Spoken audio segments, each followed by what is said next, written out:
watching the Big 12 on ESPN. And tonight in Tulsa, Oklahoma, inside the BOK Center, it's the 2025 Big 12 Wrestling Championship Finals. The 9th consecutive year here in Tulsa, which hosted the NCAA Championships just a couple of years ago.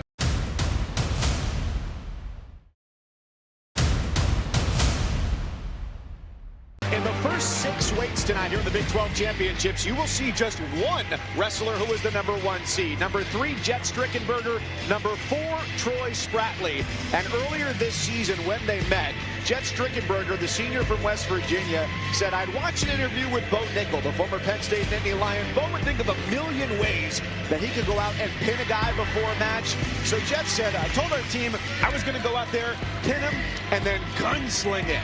And he lived up to his word against Troy Spratley and did just that in their duel. And so this has been a rematch that a lot of folks said when this bracket came out, boy, wouldn't it be interesting if those two ended up meeting in the finals? And here we are to start the night. Drama personified. Let's see what happens. Let's see what the sparks fly. And Jet's been wrestling well. I mean, he's been doing what he's expected to do. Had a nice pin in the semifinals against Steve-O Poulin. And I tell you, man, he looks like he's on a mission. Steve-O Poulin of Northern Colorado was the 2023 Big 12 champion. And last year's Big 12 champion here at 125 pounds, Joey Volk of Wyoming, regrettably announced in January he was done for the season because of injury, hadn't wrestled since November. And so it's Strickenberger of West Virginia, Spratley of Oklahoma State, who lost last year 3-2 in sudden victory against Joey Volk. And we're underway with Evan Burchett as our head official and Titus Godbolt as the assistant official. Already starting off with a hard step, left leg jab step, and controlling the wrist. And this weight class was where the chaos began here at the Big 12s with Tristan Doherty of North Dakota State knocking off the #1 seed and reigning national champion Richard Figueroa. Was upset in the quarterfinals 4-2. So Spratley defeated him 2-0 in the semis. Wins over Missouri's Gage Walker and Tanner Jordan of South Dakota State before that. Look at his headgear. He's got Thomas Gilman and a little pistol on his side. Already blood. In college wrestling, there is no blood time. The official says it's my time for blood. So it's not a similar situation to high school where it's 5 minutes. It's unlimited.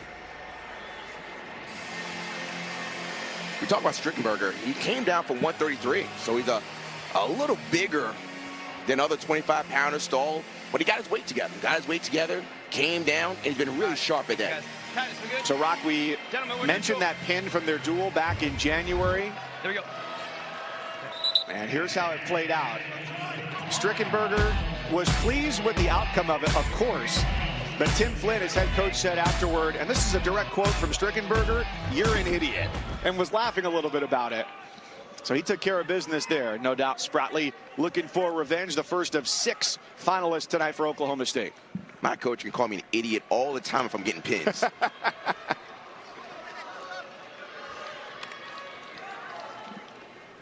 One of the things that you like about Spratley, he keeps his stance. Very disciplined. You don't see him standing up and shaking it out. He'll come in left leg step hard, but he keeps the stance. You think there's an advantage to him, as you mentioned, being up at 33 earlier this year, being back down at 25? That's a good question. It depends on your body. It seemed like his body has adjusted well, and he realized, oh, nice shot. Snap down's got you a single. Now, singles, you have to be very patient in how you finish the single. You don't want to rush it, and he's got to pay attention to the out of bounds.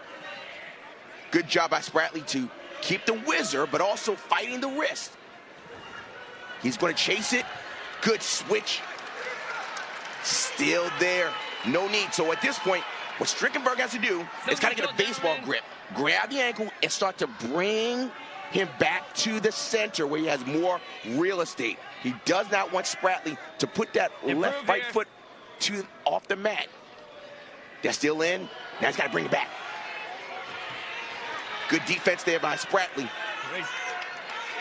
They're still in bounds. Even though most of their body's out of bounds, as long as any portion of any body part of either wrestler's in, the action continues to go. And this has been a tremendous effort here by Spratley to avoid letting Strickenberger get the far leg as they roll out of bounds. 37 seconds in the first.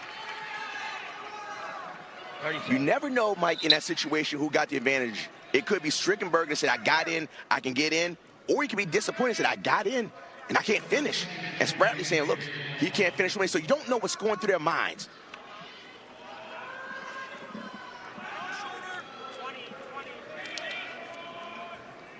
Spratley's taking more territory. Similar to what happened on the other side of the mat.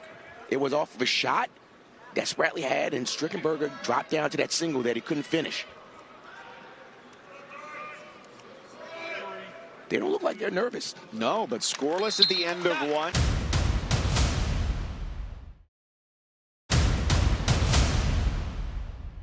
For Strickenberger, the senior, who joined this program after being a JUCO national champion at Northwest Kansas Technical College and started his career at North Idaho College. Spratley, on the other hand, in his second year in Stillwater after transferring in from Minnesota last year, seeded 6th at NCAAs, but did not reach the podium. This is what happened last time they were in a duel. Spratley is very solid on top, but it was a situation he got a little loosey, and then when he got loose, it was Strickenberger that was able to adjust and capture the fall.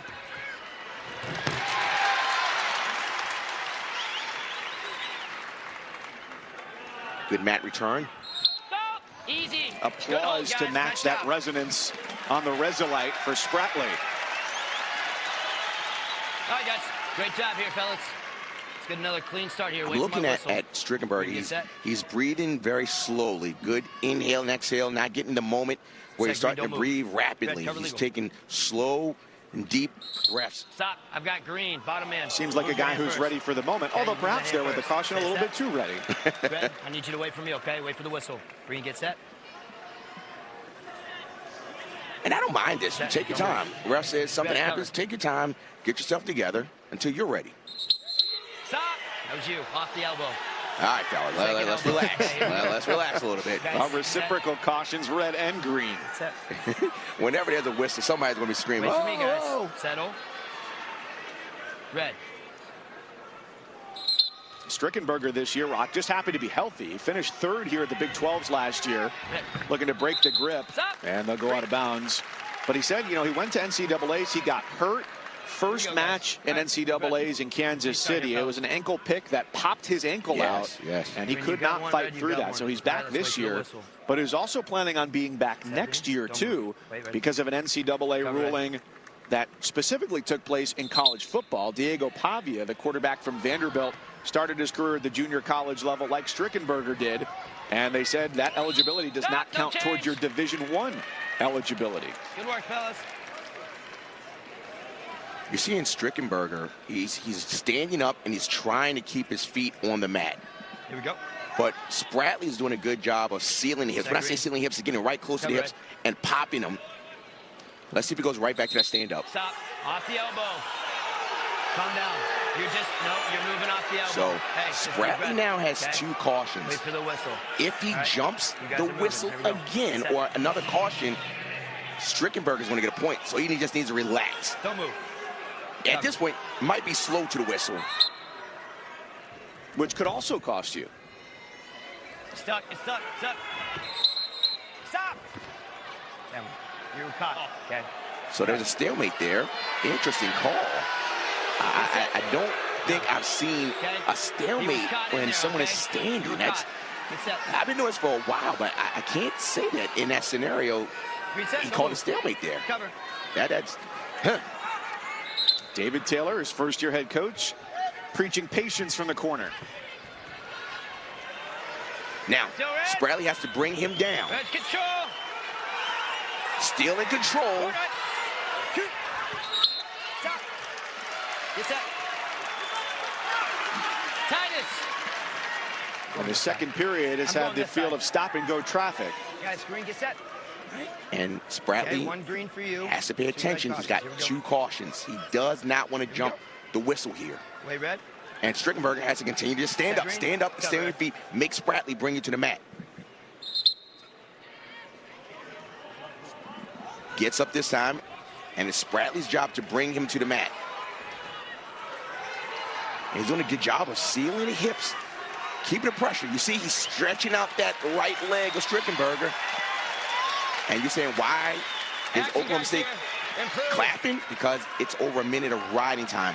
Very intelligent fans here. Just eclipsed that, now about a minute and a quarter with Strickenberger still looking to get the first point of the match on the board. If he can break free from Spratley, rolls through out of bounds.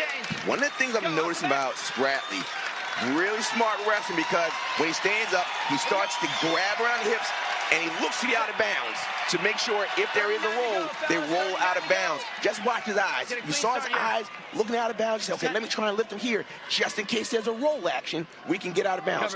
Smart wrestling there by Spratley. And so that's 2 cautions on each wrestler. Each of you have 2. And the West Virginia corner not particularly pleased. Now, the referee has got to take control. And if there's another jump, if it's not blatantly obvious, he needs to point to himself and say, that's on me, fellas. You don't want a situation like this where points are hard to find. So he's got to be really careful in this.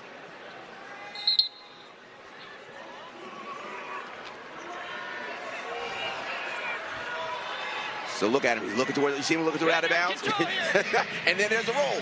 But next situation, same situation as the dual meet. There's almost a reversal. Still in control of Spratley. Spratley's holding on to that ankle. Still in control. Not yet. Almost there. They're still saying there's the reversal right there. That's and a short time. And it comes with 9 seconds left in the second period.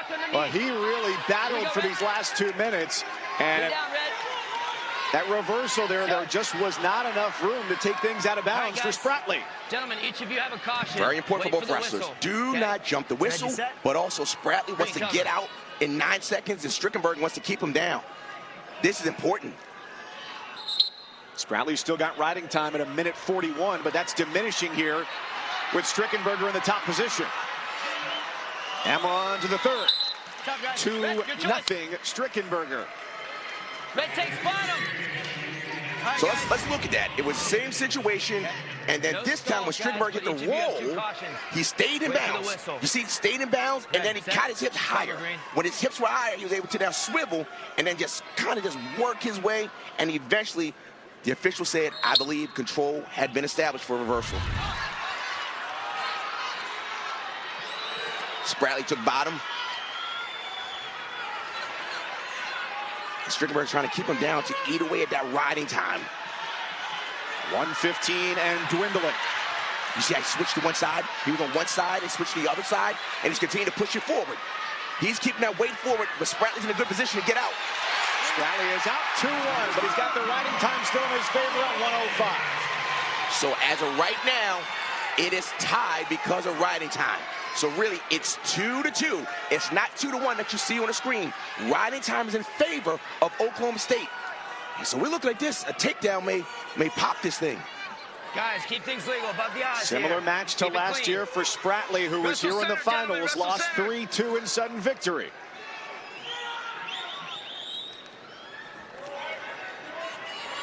Remember, in the first period, Strickenberger was able to get in on that single. It was kind of off the shot.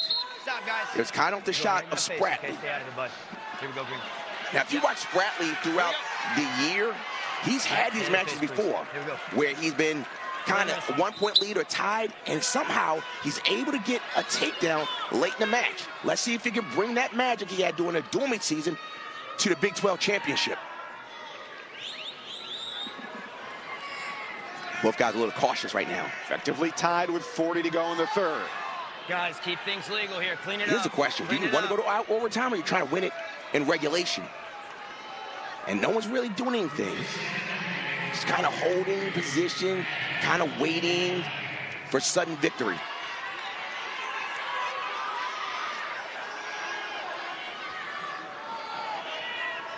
Looks like he seems keen to take a shot. Yeah, it seems like they made their decision to go into overtime. Why did they find that advantageous? I guess they figured they have more time for something to happen. You know, if you take a bad shot, at least you can work through it. But here we go. Sudden victory overtime. When sudden victory overtime, it's 2 minutes in the first period. The riding time is eliminated. In a 2-minute period, it is the first point scored, not takedown, any points, illegal hold, anything that happens. If there's a point scored in the first 2 minutes, the match is over.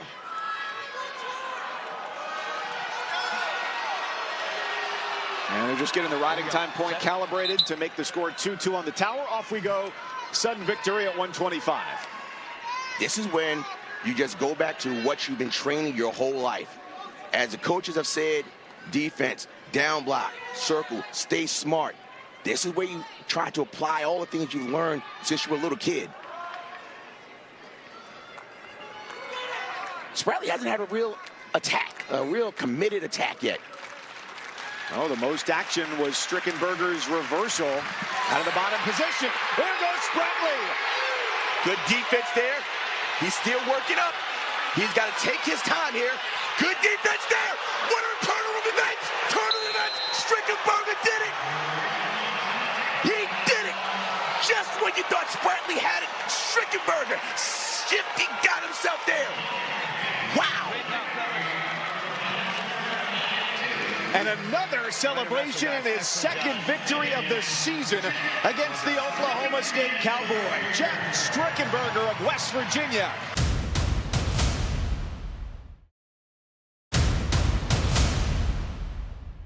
College wrestling.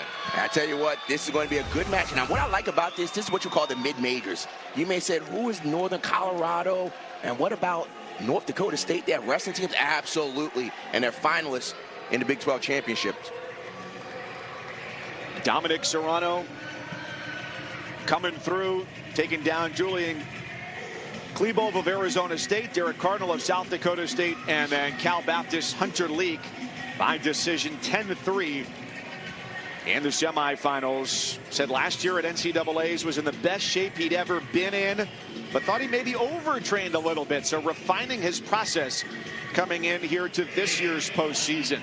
And at this weight class, Dayton Fix last year defeated Evan Frost of Iowa State, became the first Big 12 wrestler to win the same weight class 5 times. So there have been a lot of guys waiting to step on this mat this Sunday night here in Tulsa.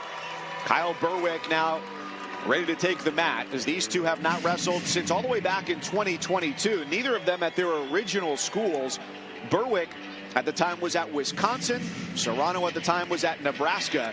And the last wrestler not named Dayton Fix to win a Big 12 championship at this weight was also from North Dakota State, Cam Sikora, back in 2020.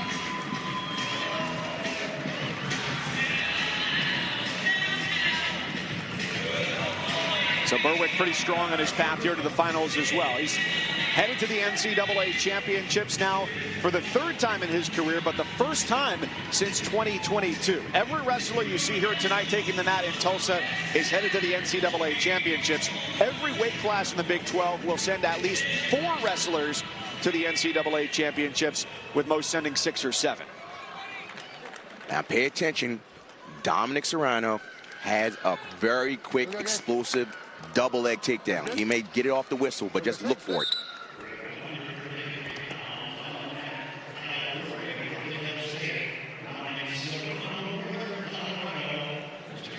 Serrano opened the season 10-1. His only loss at that point in the early going was against Nasir Bailey of Little Rock in the finals of the Southern Scuffle, and finished 17-2 during the regular season.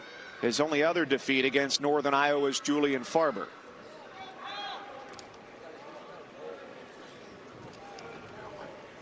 You see Berwick kind of tapping the right leg of Serrano.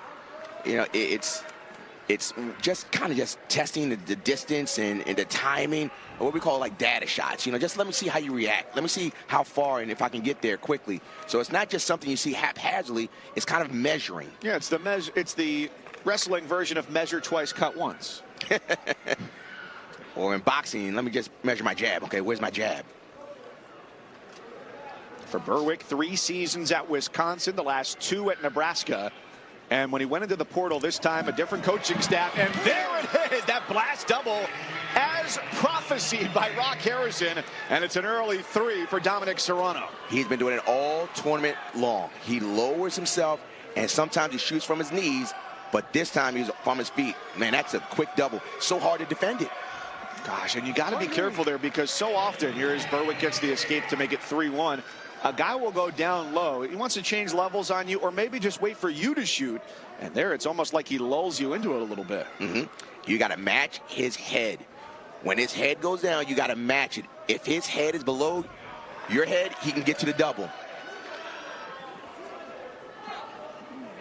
And sometimes you got to just defend. If he's going to shoot through your head, you might get a cut, but at least you're stopping the takedown.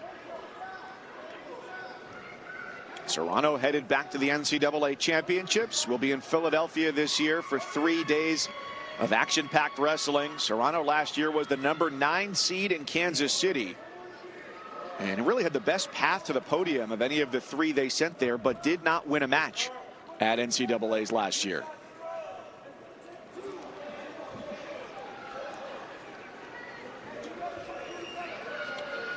You see Serrano, he's going to that double. He was a little far that time. Now you kind of have the timing. So you say, okay, I felt that double. I knew it was coming. Now I can react a little more.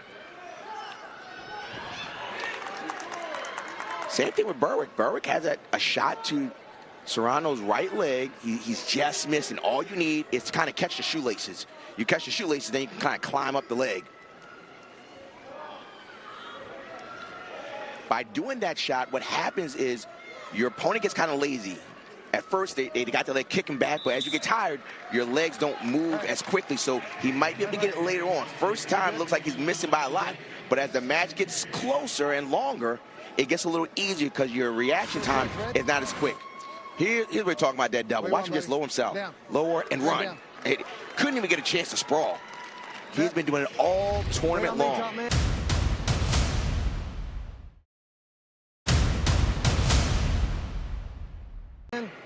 That's it. He's found a little bit of peace, too. We mentioned he was over at the NCAAs last year. Serrano of Northern Colorado.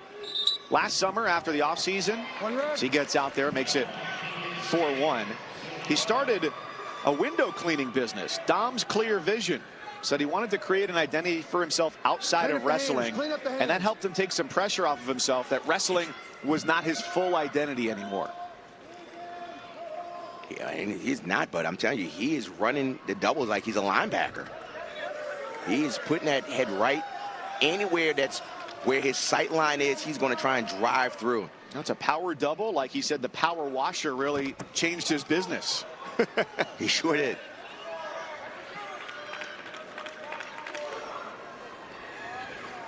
Serrano's got to continue to keep moving and bouncing.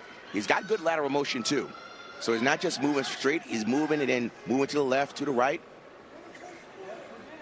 And Berwick is trying to get to a point where he's closing the gap, but he's doing it very cautiously. He's not just stepping in, he's coming down and he's keeping his body and his head low.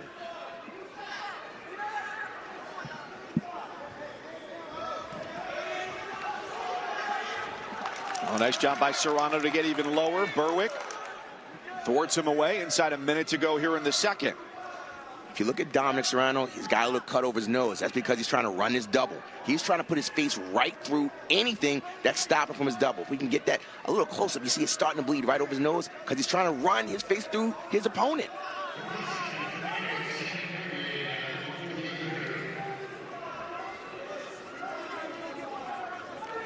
One thing that Dom is doing is moving his feet. You know, as the match gets longer and fatigue starts to set in, you hear coaches all the time, move your feet. By keeping yourself stationary, that's what we're talking about. Over again, he's getting closer and closer. You see his reaction time is slowing down. He's going to keep hitting it. All you need to do is get to those shoelaces.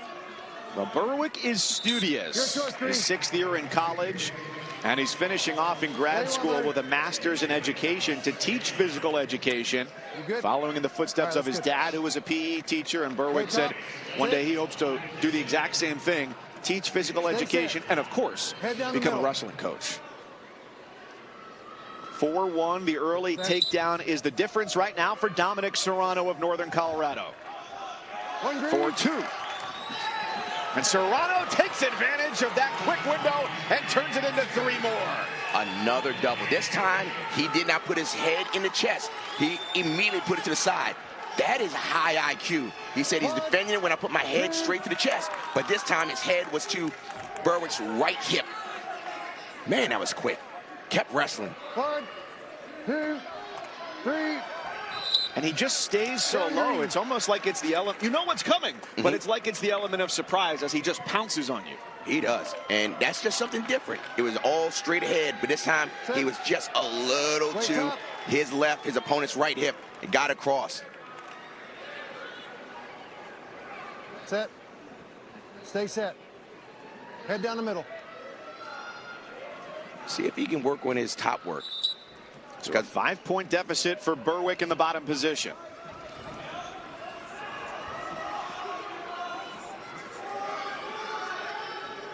Improve here. He's got to get to his feet, break free. A hard mat return from Serrano takes them out on the edge. Now, you may wonder, why doesn't he just let him up and keep staying on his feet? Because when you get to the national championships, it's not necessarily neutral wrestling that wins. It's mat wrestling. In a situation when you wrestle tough guys like Berwick, work on your top wrestling. This is preparation, dress rehearsal for the Nationals. Now, that was an obvious caution. Caution red. Unlike the combined 4 that we saw at 125 pounds in the victory for West Virginia's Jet Strickenberger. 7-2, riding time at exactly a minute. So that point now in favor of Serrano, making his lead an effective 6. 1 green. Now Berwick's out. He needs action. Look at him popping and changing levels, moving left to right. Good flow. Well, the beauty of the 3-point takedown in wrestling, plus any potential back points, that a deficit is not what it once seemed, perhaps. But on the edge, it's 3 secured for Serrano. Let me tell you something. Serrano is looking extremely sharp. When we talked to him last week, I asked him, I said, you know, how come no one really is paying attention? We're talking about you in the national championship hunt. He said, they know. They know. And watching this, I'm a believer. He is good. Well, his head coach, Troy Nickerson, said, while his ranking may not be that high, every guy who goes out there to wrestle him knows that it's going to be a battle, and that has absolutely been evident here in the 133-pound final. Going for that double again. He is moving so well. And this is the 3rd period, and he's going for a bonus. Looking good. So he's got the riding time point, 11-4. And Dominic Serrano of Northern Colorado with a smile on his face is the Big 12's best at 133 pounds. And he looked very good at it. Completely dominated Berwick. You know, it was much respect there, but I'll tell you what, Dominic Serrano looked extremely tough there, moving away. And a little 2 steps right there.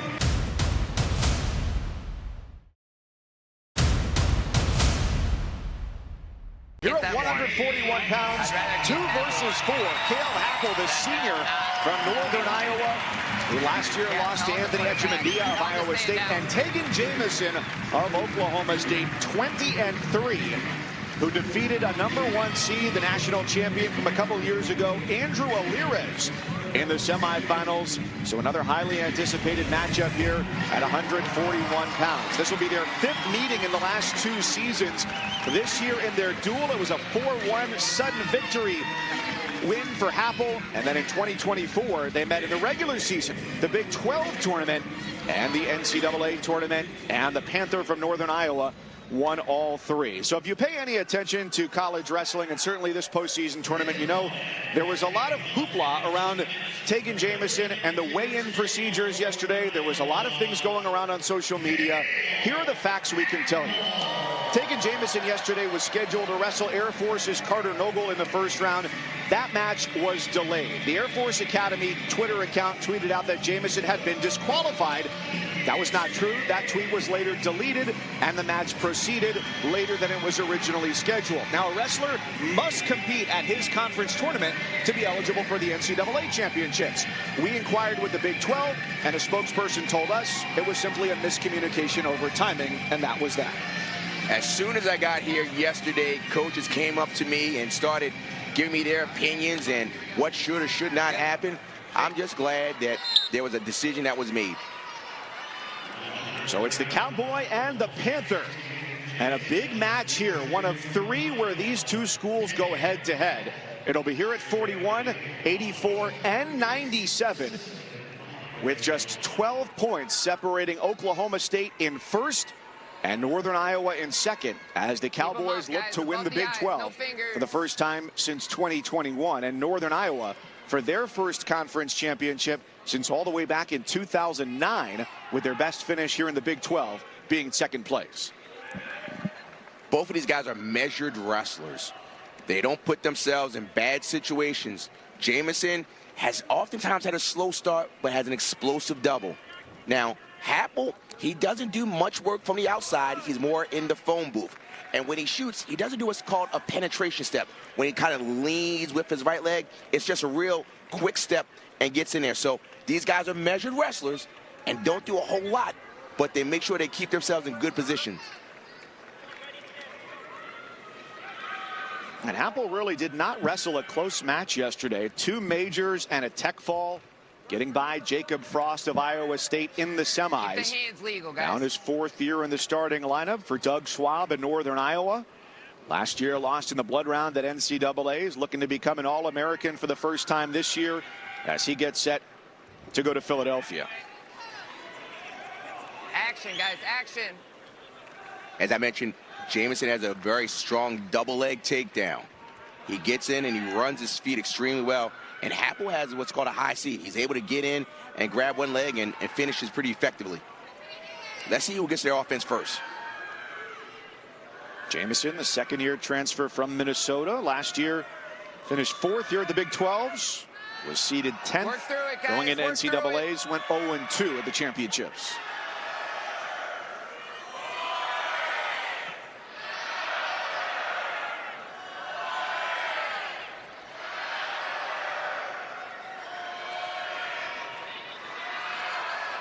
Keep the hands Again, up. the recent history between these two No fingers. has favored Cale Happel of Northern Iowa. And I tell you, 141 across the country is in flux. You wonder, you know, this is really lots of seeding implications in this match right here. Well, there's these two, and then how does the Action. loss for Alirez impact his seeding too going into the No NCAAs? fingers. So many questions here. Coming out of the Big 12, we'll have 61 allocated spots and then just 43 at large for the remaining wrestlers to make up the field of 330. Keep them legal, guys. You saw Jamison kind of do a kind of a modified double. He didn't really penetrate, and it was blocked immediately with the forearms of Cale Happel. Jamison might want to start Green. to pop the elbows to get to his double. Green down. In-match Guys, need adjustments. more, okay? Need more offense. Pick it up. Both you guys. Here we go. Get set. Get set. It's Pick kind of it up, going as guys. we expected. Wait for you me, know. Red. Head These in the guys, middle, as wait you said, for me. Mike, they've wrestled several ahead. times. They know each other, Good. and they realize the importance of this, not just for seeding, but also in the team race. And victories here in the championship finals are worth 14 points. That's the advancement point. Automatically 12 for locking in the, at worst, a second place finish plus any bonus points. So 4 plus any potential bonus. Still red here. Still red. And there's our first point, and it belongs to Cale Happel. And for those new to Neutral. wrestling, bonus points are when you may pin, win by technical fall, which is 15 points, or you may win between 8 and 14 points. You see that? Right there, Happel kind of just reached. He's not going to necessarily penetrate. He kind of just reaches and gets in. Really strong wrestler, too. He said he wasn't No fingers, 100% guys. sure, but being named Cale, being from the state of Iowa, he thinks he's named after Cale Sanderson. Cale Happel here on the mat was born in 2001, and Sanderson, the head coach at Penn State, wrestled at Iowa State from 1999 to 2002, a perfect 159-0 college career. And Cale starts, he said he got into World War II an awful lot. Yeah, pretty thick stack of books behind him when we talked on Zoom last week. No fingers, let him go. And he's a busy man, engaged to get married this summer to his fiancée, Ella. And wouldn't you know it, it's a wrestling couple through and through. Their first date was to the Olympic trials.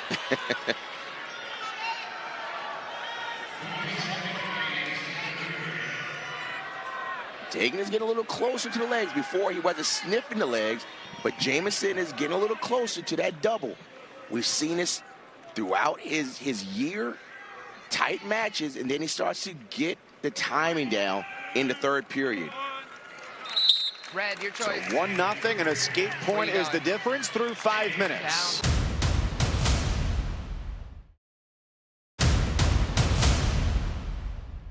Red down. And Red on to down. the third. Jamison will go down. Third period, guys. Pick it up, okay? Measured Wait match. for me, Green. Wait Not for me. too much Head in the going middle. on. I'll tell you when. They just don't want to make Go any ahead. mistakes.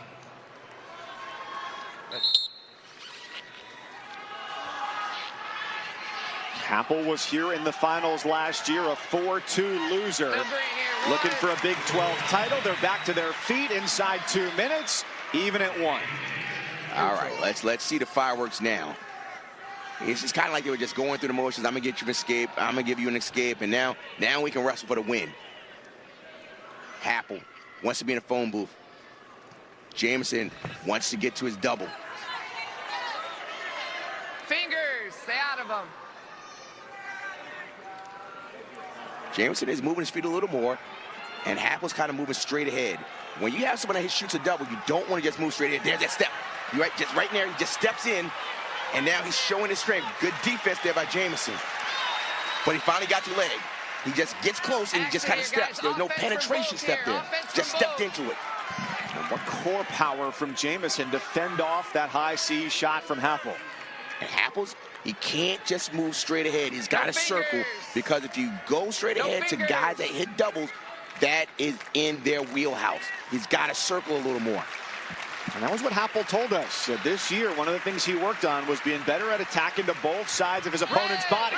Instead, he goes right through the middle and tries to finish it off. And not just that, Happel earned a stall call. So now Jamison has a stall call against him. And Coach Taylor saying you got a stall call. Here it is. We said that. He just ran his feet, but good hits there by Jamison to keep the whizzer or the overhook. And here we go. Final 30 seconds of regulation. Fast and furious. Under 30.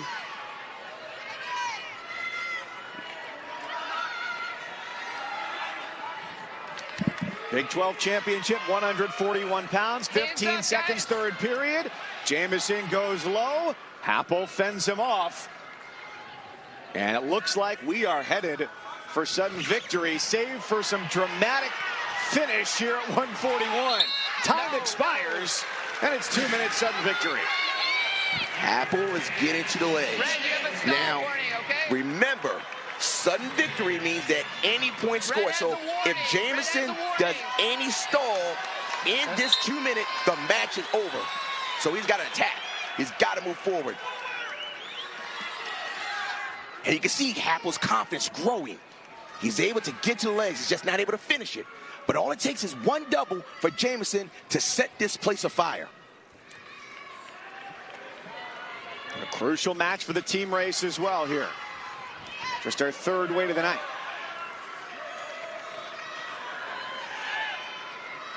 Happel's working hard. He's cutting off the mat. He's slowly coming through. Now, when someone does not do a penetration step like that, you open yourself up for go-behinds. Almost a Dayton Fitz inside trip there. Center. Now, good job by Happel. He has his head on the side of the underhook. Whenever someone has an underhook, you want your head to that side.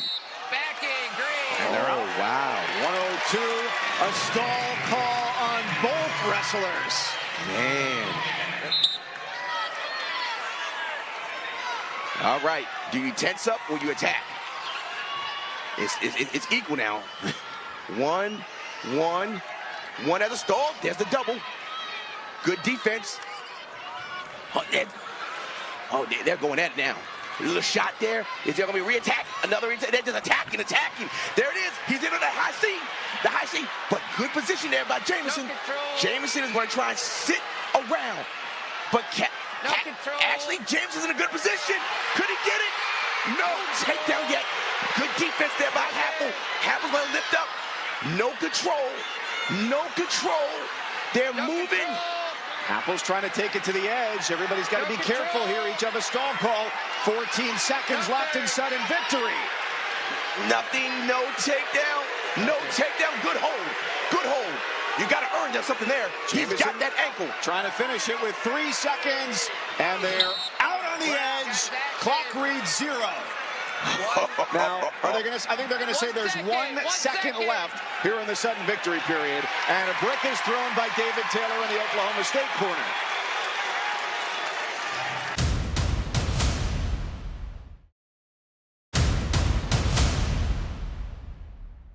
Okay, now let's see what's happening. So there's a brick, and the brick means that David Taylor and Oklahoma State wants to challenge the call. When we say challenge, they want to say, look, I disagree with the call on the mat. So now the officials are going to come over and look. Oklahoma State's challenging that there was a takedown. So we heard clearly that Oklahoma State is challenging that takedown on the out of bounds. So at this point, they're going to have what's an independent reviewer. Actually, they look at it themselves. They're going to look at it. Head official Eric McGill and Craig Blake. They're going to look at it and say, did we make the right call? 2 things can happen. The first thing, they can say the call stands or the call is confirmed. Same thing, they're not changing. If it's confirmed, that means it's obvious. If they say it stands, that means that, we don't have enough information here. So at this point, you can see that Happel still has the ankle, but Happel is continuing to fight. But Jameson is doing a good job. Is he around and covering the body? He's underneath the legs, but he still has ankle. We don't see that there. He has the ankle. You see the knee of Happel kind of just blocking it. At that point, they're looking for it. I don't see enough in there to say that a takedown was there. He's still kind of perpendicular, kind of like a T shape. And then when he got that leg covered, then you can say, but they were out of bounds. So they're going to look at it, and they're going to say, look, is there enough evidence to overturn the call on the mat? And the call on the mat was no takedown. So they're going to look at it, and then they're going to make their decision. What's really important here, too, is we could go to tiebreakers here, or this match could be over pending the outcome of this call. Let's see. This is Eric McGill. For further review, the call on the mat is confirmed. No takedown. So no takedown.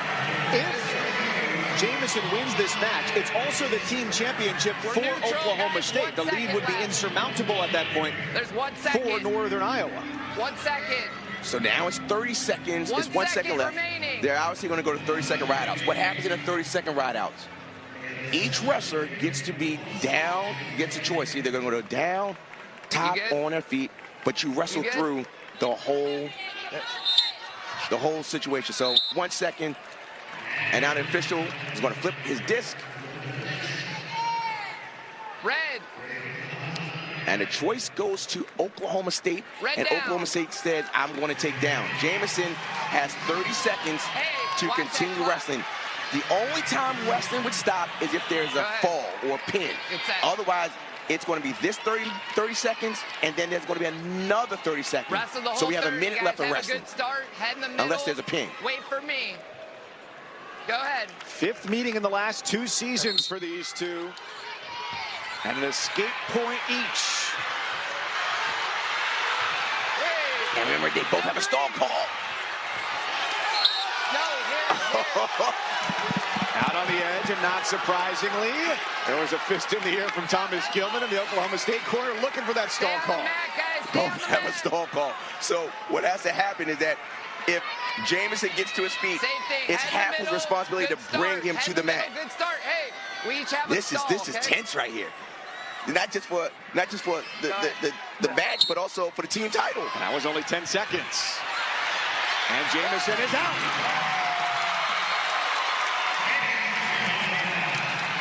Again, they wrestled through this whole 30 seconds. Now, it's very important.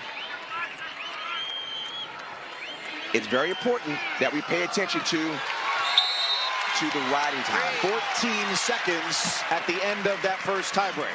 14 seconds in favor of UNI's Happel, meaning that if Happel gets out in less than 14 seconds, he will take the lead, even though it will say 2-2, because he'll have the net positive in riding time. Let's just watch it. Go ahead. Keep in mind, 14 seconds, ladies and gentlemen. There's also a stall call. Oh, it's under 14. It's under 14. Let's the wrestling. Remember, there's a stall call. There's a stall call against both wrestlers. So Happel has to still present himself. He has to stay in the middle. If he stays in the middle, it could be a win for UNI. Is it enough? Where's the double for Jamison? Is he going to push him out of bounds? He's got to stay in. He's got to stay in. And that is it. Cale Happel knew the time on the clock, and he got the escape in under 14 seconds. It is a big 12 championship, and he keeps Northern Iowa in the team race. Shake. Both sides. What a gritty match for the Panther train. Pull down that, the slow pull for the Panther train.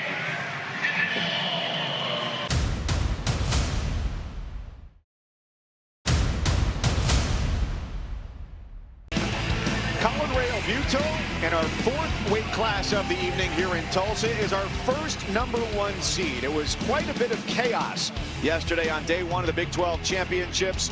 The redshirt senior from Somers, New York, showed that pins are your friend yesterday, including one match where he was down 8-0 against Sam Hillegas of West Virginia.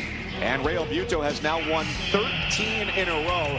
It was a huge first day for Northern Iowa, which is in second place here behind Oklahoma State. Still two more head-to-head matchups for the Panther train and the Cowboys. Northern Iowa qualified 7 guys for NCAAs yesterday, including a team record 120.5 points on the first day of Big 12s. Here's Paniro Johnson, the redshirt sophomore from Erie, Pennsylvania.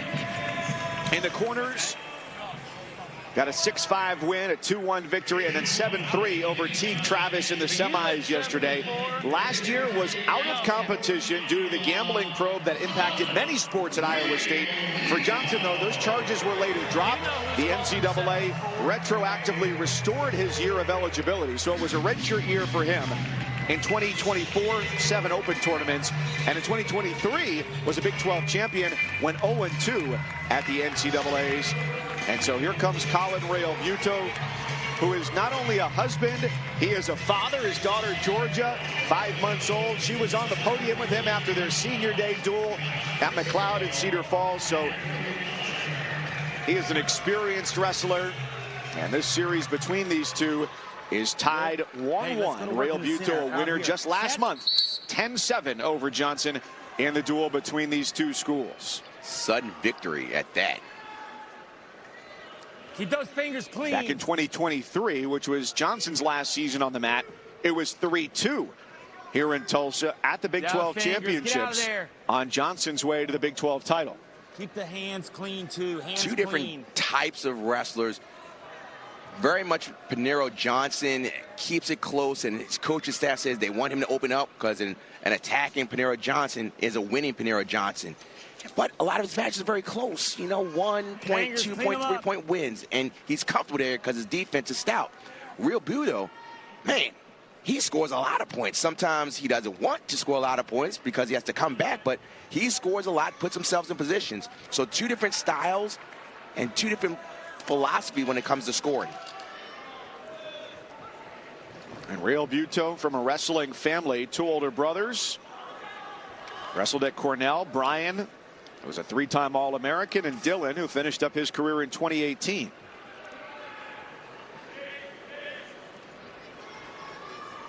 So for Real Buto, year number 7 out of high school, 2 red shirts, an unattached year,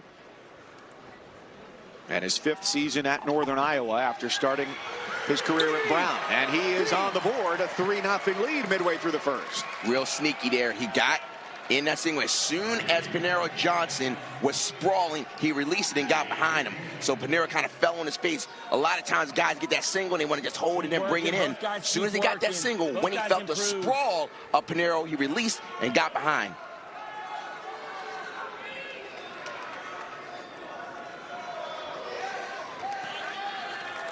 Keep that legal.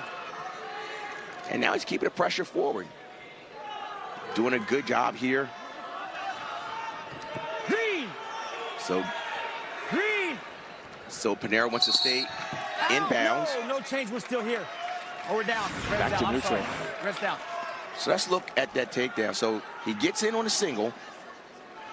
And then as soon as he sprawls, you saw him kind of just turn his hips to sprawl and give it a hip in. That's when he released and got behind him. Stay set. That's just a feel. You don't really teach that. It's just, I feel the weight shift. And when he felt the weight shift, that's when he went behind. I got a caution green. Caution on Real Buto. Just get on him easy. And we'll see what happens with Johnson here, because you mentioned that he's not as high scoring as Real Buto. His winning the quarters was 6-5 on a stall call in sudden victory, so that decided that match. But his head coach Kevin Dresser said, I think he's opened his offense up a little bit. There's times where you got to be a savage and put guys away, have that mentality for the whole time. And it's been hard for Johnson to generate that, but when he does, that's when he can be really dangerous. And this might be good for Panero Johnson. And now he's got to open up his offense. Because Colin Real Buto, he will score in very unique ways at that. Stay set, cover. Yep. Both of these guys out of competition last year. Real Buto taking 23-24 as an Olympic red shirt with Team Italy. First point for Johnson, it's 3-1. Worth noting, too, that a guy everybody expected at the beginning of the season to be competing here late into the Big 12 championships, Ty Waters of West Virginia, last year's Big 12 champion, is out for the remainder of the year, unfortunately due to injury, and didn't wrestle after November 14th. One of a pretty good number, not just in the Big 12, but across the country of All-Americans who are out because of injury this year. Nothing. Chain wrestling there. Nothing. No change. Strong finish to the first, and it's 3-1 Real Buto at the end of 3 minutes.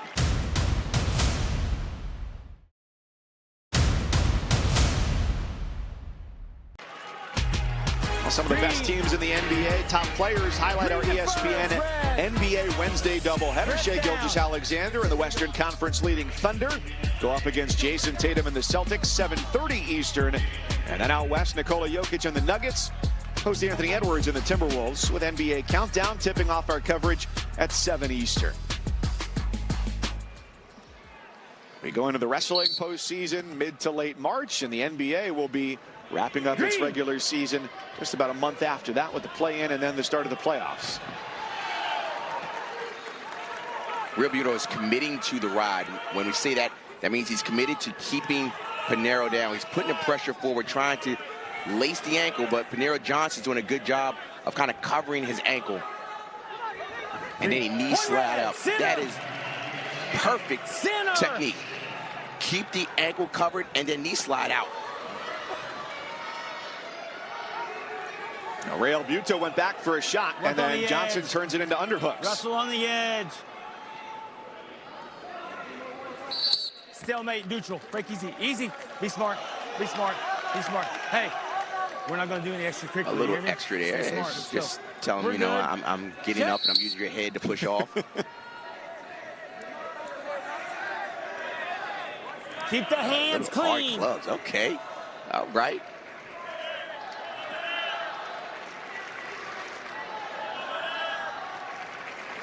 You notice with UNI, the Panthers, they're coached very well by Coach Schwab. And they really do stay disciplined in their stance. We saw with Happel, discipline of stance. You're seeing a Real Buto Get out of this. disciplined with his stance. Next time it's going to be a stall call on one of you guys. And they like Drop to hand fingers, fight. let's go. They don't mind just getting there and hand fighting all day. Meanwhile, for Iowa State, Johnson, this is it for them in the finals. After last year, they were 11 points clear of Oklahoma State for their first Big 12 championship since 2009, and Kevin Dresser was named Coach of the Year for the second time. So the tide turned quickly here in the Big 12 this season, with Oklahoma State and Northern Iowa battling each other for a league championship. Man, Johnson moves like a cat, man. You see him in and he just pops away, real light on his feet.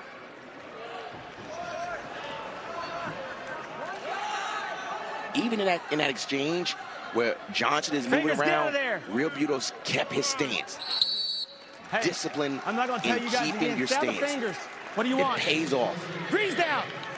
Well, there's so much talk, no matter who you hear from within the Northern Iowa program, is to say, look, we're not going to have the best facilities. In fact, not even a true wrestling facility at this point, in terms of West Gym being demolished and working out at a local club and then moving their duels to the basketball arena.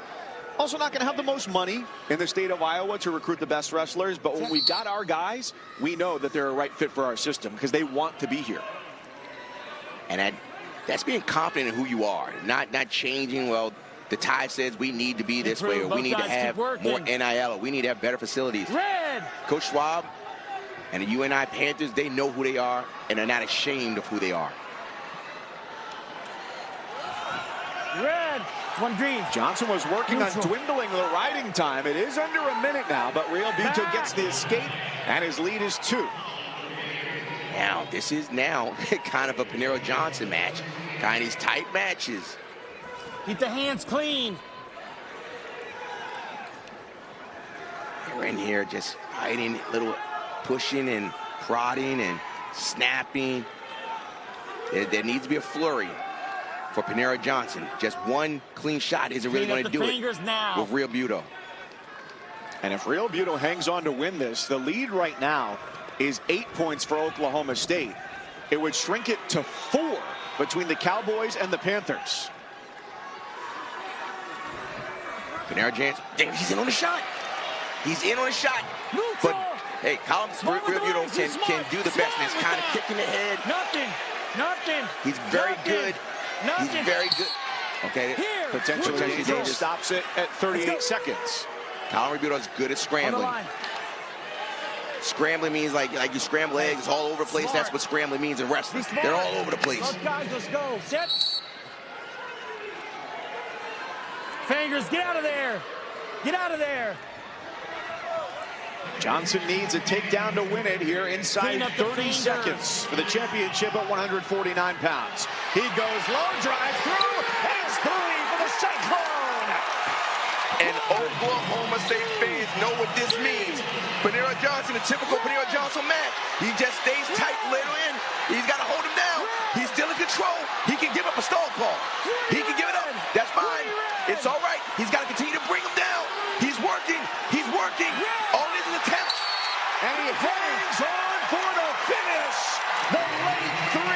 And Paniro Johnson is a Big 12 champion once again. That's a good match. Both guys.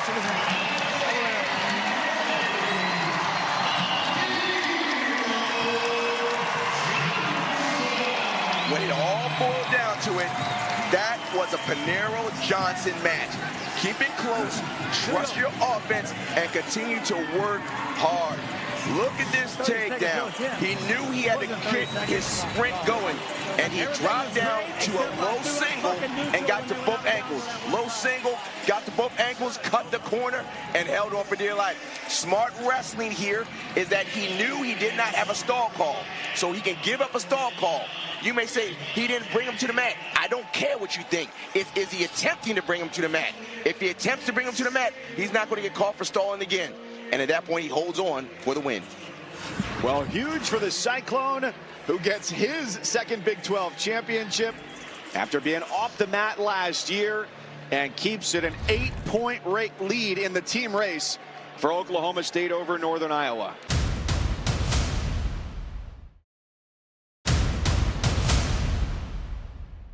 We are set for 157 pounds. Kobe Siebrecht was part of a quartet of wrestlers who Damian Hahn, the head coach at South Dakota State, said showed up in my office and said, Coach, we want to be on your team this year. And he is making a difference. Vinny Zerbin at Northern Colorado. Tell you what, it's been a really nice weekend for the Bears and head coach Troy Nickerson. And doing that without Andrew Alirez in the finals. So Zerbin stepping up and looking to become a Big 12 champion here after Dominic Serrano did it earlier in the night at 133 pounds. Ready, brother? Yeah, ready, go, brother. Yeah, man. So the path for Zerbin too, Rock. Last year he was the number 1 seed in this tournament. He finished 7th. This year the number 6 seed got through second-seeded Caleb Fish of Oklahoma State. Late takedown in the semis. So this, you could look at it almost like a little bit of a revenge tour this year with where he's seated and what he's done. He's keeping receipts, and he's ready to check them in. Oh, yeah. He's going to be going to Philadelphia, the NCAA tournament, for the 3rd straight year, but looking to reach the podium for the first time. Last year was a big step forward for him. Got up to number 2 in the country in the rankings a year ago.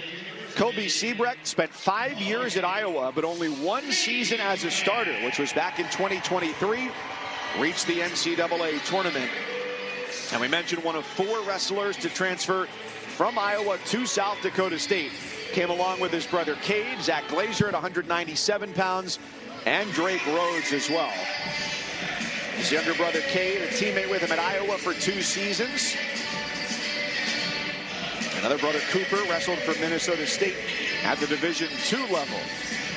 So their only meeting this year between Zerbin and Siebrecht was a 4-1 victory for the Jackrabbit in their dual action. And keeping an eye on the team race as well. It was an impactful finish at 149 pounds. Colin Real Buto led through most of the match, but Iowa State's Paniro Johnson had the victory. So Oklahoma State leads Northern Iowa by 18 points, and they still have 2 head-to-head matchups to go, which will be later on the night at 184 pounds and 197 pounds. But here we go My whistle here, at 157. Both guys are kind of tall for their weight class, and they use their length pretty well, and they have a very interesting style, stuff that you don't normally see or what we would consider traditional wrestling. They create things on the fly, and sometimes it's pretty exciting. One item of note yesterday for the win in the semifinals for Zerbin over Caleb Fish, who transferred into Oklahoma State this year, was that there was about a 10-minute period where he left the mat for concussion protocol, came back, and then won that match. And when you go off the mat in concussion protocol, there is no time limit on that. In on a shot and taking his time. He's got his head right on the knee. He wants to keep his head on the knee, and now he's going to look towards maybe a Peterson action. But look at this. He's got the takedown, but no back points. As we said, they're unique in how they wrestle and create opportunities to score. And now he's looking for a tilt. And he's getting 2 back points. Have not been awarded, but he's got 2 near fall. Good start here by Vinny Zerbin. Well, here we are, Rock, in our 5th weight class of the night, and this is far and away been the most aggressive period, 1st, 2nd, or 3rd by any wrestler tonight. Yeah, these guys have, as I said, a unique style, and they create different ways to score. Still red. Watching our knee here. We're stopping, guys. No change. Take care of that now. You hear that a lot with coaches. When they don't like position or their guy's about to get taken down, they'll say, watch the knee or watch something. But that situation, the knee was going against the natural movement of the joint. Red, cover, please. So Siebrecht goes on bottom past the midway point of the 1st. Damian Hahn, the head coach for South Dakota State, as we told you earlier, said these guys did not go in the transfer portal. The 4 guys who transferred in from Iowa showed up at my office, said they wanted to be part of the team. And so that's not an easy situation to handle as a head coach, because you've got guys coming in from one of the preeminent programs in the history of the sport. So he told the transfers and the rest of his team in separate meetings, no job is guaranteed here. Just because these guys are coming in from a big name program here to a mid-major program doesn't mean that they've won those jobs. And I think that engendered the trust of the rest of the team to say, all right, I know I've got to fight for my job. Nothing is given. Nothing is going to be easy. Everything has to be earned. And talking to some of the teammates, they said they like the fact that there's someone in that has a different perspective, and if they're good, they're going to elevate the overall strength of the room. Vinny Zurban had a good start, up 5-1, and he's got over a minute of riding time. Guys, work through those ties for me here. Sit.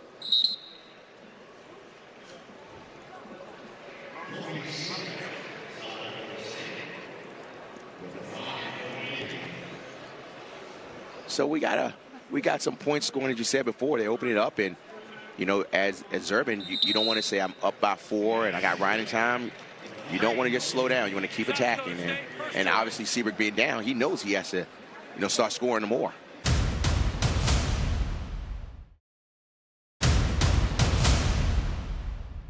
Green says bottom. All right, guys, 5-1, 122 advantage red right now. Zurban on top to start the second. Couple of years ago was a first-time qualifier for the NCAA championships. Seeded 32nd, which is 1 spot away from the last seed into the field, and ended up in the blood round. So a steady progression for him and his improvement under Troy Nickerson in Greeley, Colorado.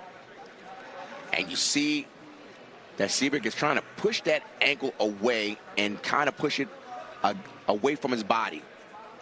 But Zurban's doing a good job of just kind of holding tight and look for like a stalemate situation, because no one can really improve. And that's what happens. The official says no one can improve, so a stalemate is called.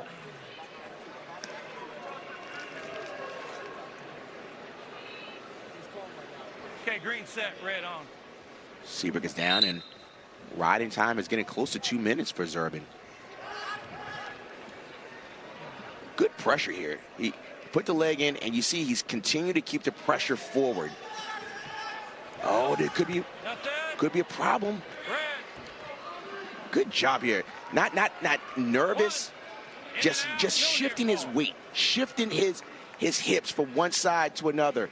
Not panicking. He just knows his body. Good spatial awareness by Zurban on top, and really building up the riding time, almost 2.5 minutes.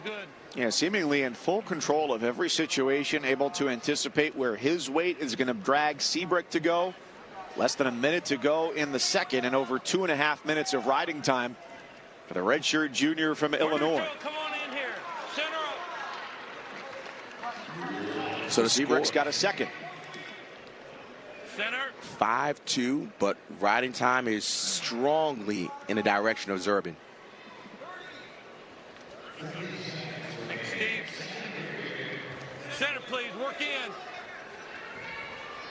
Inside, guys. Get in there. We got to see Seabrook kind of create the action here. I mean, I know it's short time in the period, but he's got to open up a little more, because Zurban, as you mentioned before, Mike, he's pretty much controlling every situation that both of these wrestlers have got in.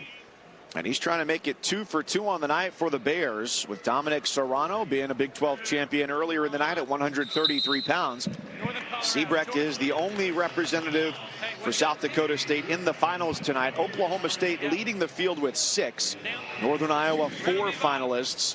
Missouri, Northern Colorado, and West Virginia each with 2. Interested to see what the philosophy and strategy for Seabrook is. Is he going to try and ride and work towards a near fall, or let him up? Because, I mean, it's a lot of riding time you have to eat away. And you can see Zurban's just taking his time. He's not doing anything to put himself in a bad position. We're neutral. Red escape. So he's out 6-2, still better than 2 minutes of riding time for Zurban. Oh, in on a shot, and almost there. He's trying to get around the hips. Now he's going to a body lock. Oh, look at the roll action. Danger. Nothing there. We said before, they create unique situations to score. And look at Vinny. Oh, stop. No. Oh, and South Dakota State livid that got called back to the middle. Yep, it's one of those things where you want the safety of the wrestlers, but you know, this college wrestling, things are going to be pushed to the limits.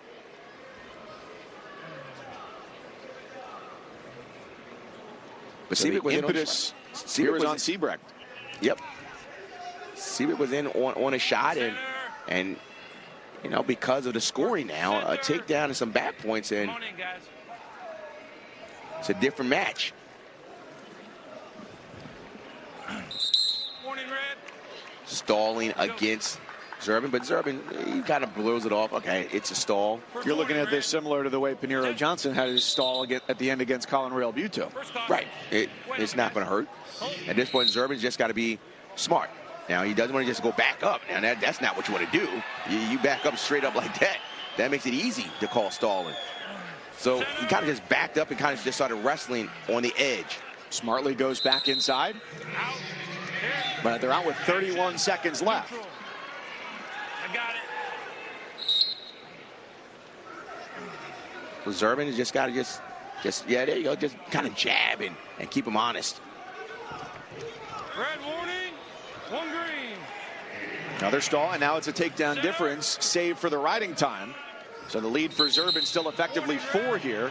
He's hit with another stall. Get off that. And it is an immediate brick from Troy Nickerson in the Northern Colorado corner to challenge that. What's your challenge, Troy? Huh? So at this point, Troy Nickerson threw the brick because he's, I guess, looking at.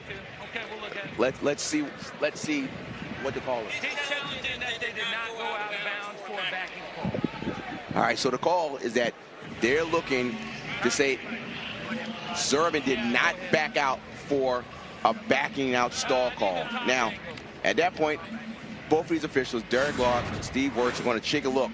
Now, let's just see, did he back out? Because he gave the hand motion to back out. Now, if he just called it traditional stalling, then that's different. Now, his foot is there. Are they both out? Yes, they were out. They both were out, so that is the correct call because both wrestlers were out of bounds. So you saw in a replay that both of their bodies were out of bounds and everybody was out. So at that point, that was an okay to call the backing. Now, if somebody was in and he called backing, that would have been a misapplication of the call. Okay, so we've got 14 seconds left. 6-4 plus the riding time point is a 3-point advantage for Zurban. So a takedown could send us to sudden victory here for Kobe Seabrook. It's got to be a flurry here inside 10 seconds for a Big 12 title at 157. Oh, 3 seconds left, and Seabrook cannot turn the corner. Oh, uncomfortable spot there as Zurban goes to hold his lower back. 0 seconds on the clock. Don't know if they're going to say there was 1 second left there as they bring him back to the middle. Gets 1 point. This is the end of the match. Riding time is now 7-3, and Zurban is your champion at 157.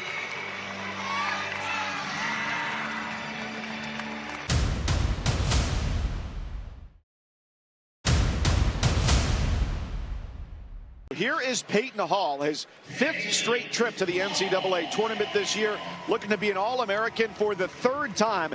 And Cam Steed, the redshirt sophomore from the University of Missouri, his first year in the starting lineup, really had to wait his turn. Brock Mahler was in front of him, Keegan O'Toole was in front of him, and boy, did he make a statement coming here.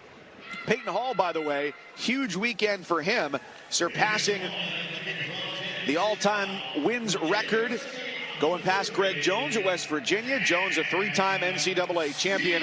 Peyton Hall said, you know what? Maybe not as impressive for me. I did it in 5 years. He just did it in 4. Of course, we're in a very different age of eligibility.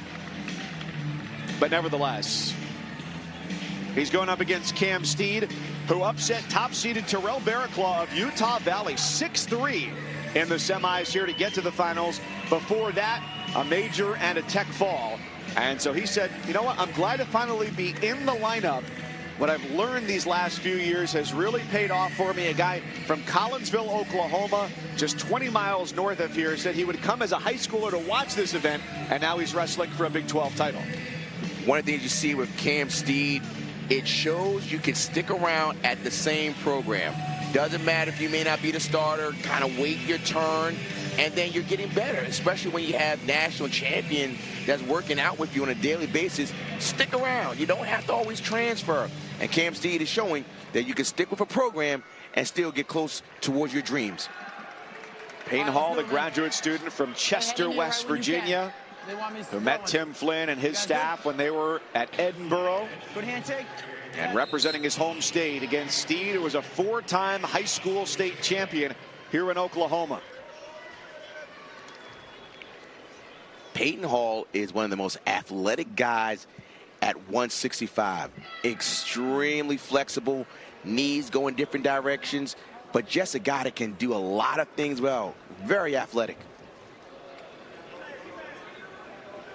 And you'll hear this at every conference tournament, Rock, that this is a stepping stone to the NCAA championships. But for Hall, who's going to the NCAAs for the 5th time, this is still one thing on his checklist he hasn't done. Has not won a Big 12 championship and really wants that. Right. Stay off that, man. Last year here at the Big 12s, okay. Hall finished 4th. Good. Stay off throw. Set. And he's been part of building that program under Tim Flynn in Morgantown. When he came in, he said one of the guys he really looked up to now is a state trooper, Noah Adams, who was a standout for them at 197 pounds and has turned that around and taken Ty Waters, who unfortunately is injured for the season, but taken him under his wing and helped to put together a lineage there at the Coliseum. Just doing the eye test and looking at Steed, he's at 65, but he looks like he has a frame to move up eventually. Guys, work through the top. Use it or out of it. Both guys are moving their feet well, kind of cutting off the other wrestler. And that's why coaches say move your feet, move your feet. When you move your feet, you create opportunities, you create angles. Out of that, guys. And it's hard to shoot on somebody when they're constantly moving.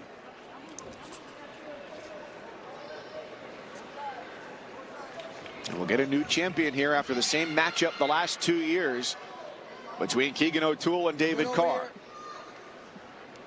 Of course, O'Toole up next in what will be one of the best matchups of the weekend against Dean Hamady of Oklahoma State. Oh, boy.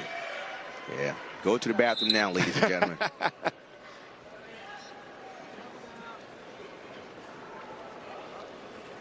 Yeah, lots of moving. Only one committed shot there. And that's by Peyton Hall. Steed break the grip. is moving, but right now his butt is towards the outside, and he certainly wants to shift towards the inside because the optics from the official doesn't look good when your back is to the out of bounds. And you wonder how their scouting report has changed from one another. They met back on January 26th. Hall the winner, 10-8. So a pretty high scoring match.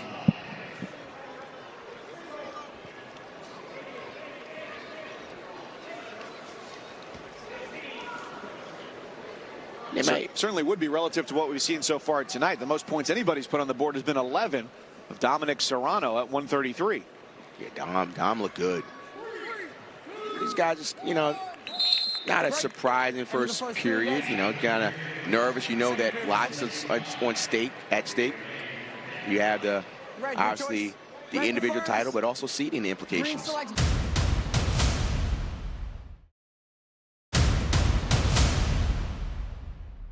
You win the Big 12 championship, you will get a stronger seed.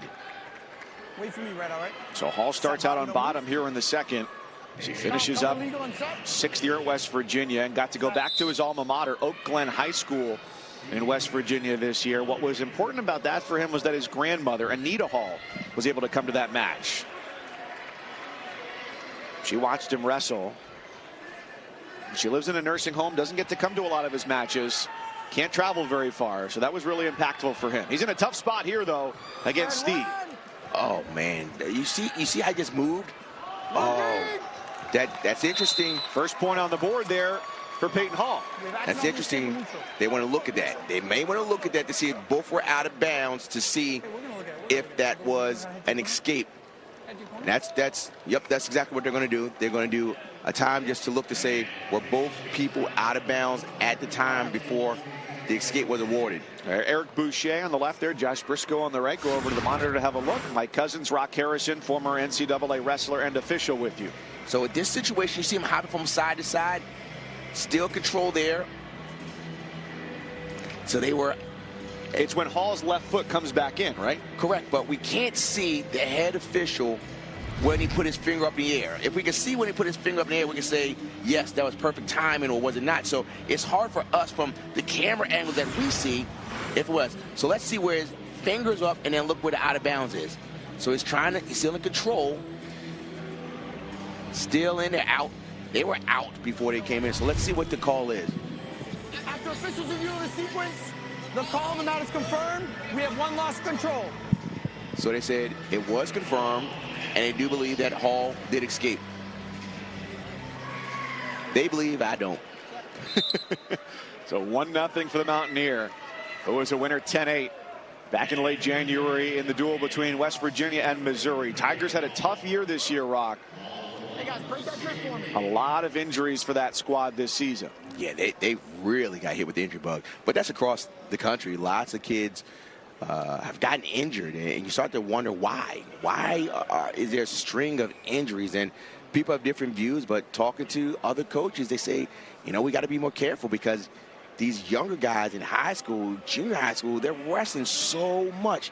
And while, yes, that's great because they are better wrestlers, but you just wear on your body. One of the coaches, Coach Brand, said when he was wrestling in the 90s, nobody's wearing a shoulder harness. Well, because guys are wrestling much more and doing the more creative ways to score what we call funk. And you know what's interesting about that, too, is that when you talk to the older guys, and granted, with eligibility, you got guys who are in their 6th, 7th year, so they're 24, 25 years old, but they might wrestle 10, 11, 12 matches during the regular season. On the other end of that spectrum, you might see guys wrestle in the neighborhood of 35 matches during the regular season. So the older guys seem to have something. Of course, their body takes longer to recover, but understanding that I don't have to have it full go throughout the course of the regular season to be ready for NCAAs. And when you start off in the wrestling world as a college freshman, you want mat time. But when you get to 5th year, you don't need as much mat time as preservation. Right. End of the second period. Third period, right?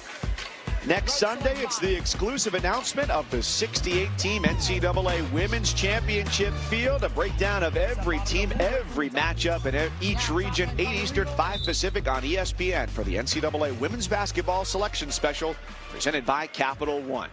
Third period, 165 pounds and a 1-0 advantage on an escape for West Virginia's Peyton Hall. Peyton Hall kind of sucked Cam Steed back and went for a cradle. And this is where you find out, you know, the years of going through the grind to be committed to a ride. When you're younger, you kind of just let them go. But when you're older, you say, look, this ride makes a difference. And right now, he's keeping the pressure forward on Steed. Good job. Just continue to move. And you see he's moving from one side to the other side. That keeps the officials off. You're moving. You're not just following behind or what people say parallel ride, which is not in the rule book. But if you're not moving from side to side, it doesn't look good. And he's moving extremely well. What impact does that switching sides have on the bottom wrestler? They don't know where to move their weight. They think that they're defending one side, and then before you know it, he's on the other side. And it's hard to kind of figure out where to go when the body is shifting from one side to the other. Out, green control. And this is the difference. You're seeing the riding time starting to slowly accumulate. Peyton Hall has made a conscious decision to keep Steed down. And this helps you in the Nationals. Nationals, All-Americans, they win the match. They win their matches at the NCAAs by mat wrestling. And you're seeing excellent mat wrestling right here by Peyton Hall. Getting right there to the riding time now. He's got 1 minute plus of riding time. Therefore, he hasn't earned a point, but he has it in his back pocket. And this has been a tremendous ride here in this third period from Hall. Now, here's the problem. If he's riding too much, then officials say, are you working for near fall? But I tell you what, experience and being a veteran, that's what Peyton Hall is showing you. And you know what? Here's Coach Flynn. He said, keep him down. Keep him down. Make a statement. As even if he lets him up with the riding time point, Steed would need a takedown or some other score. And they all say, we've heard it throughout our whole wrestling career, 1, not 2, meaning give up 1 for an escape, but not 2 for a reversal. 1, not 2. That's what Peyton Hall has to keep in his mind. 11 seconds in the third. Hall does a good job to flatten out Cam Steed. The graduate student from West Virginia is a 2-time All-American and for the first time a champion at the Big 12 Finals. That's a veteran for you. That is a veteran. Made a commitment to keep his opponent down. Would have been easier to let him go and maybe try and win on his feet. But Peyton Hall, his first career Big 12 title because of a commitment to top wrestling.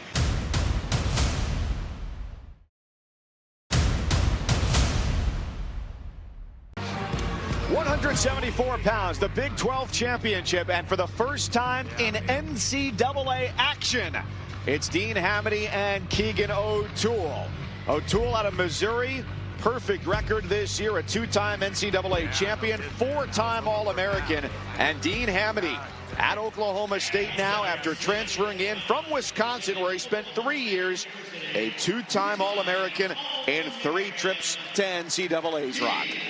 It is going to be a dandy. I mean, there's been matches all over the weekend. There have been good matches, but this one right here, most wrestling fans have circled.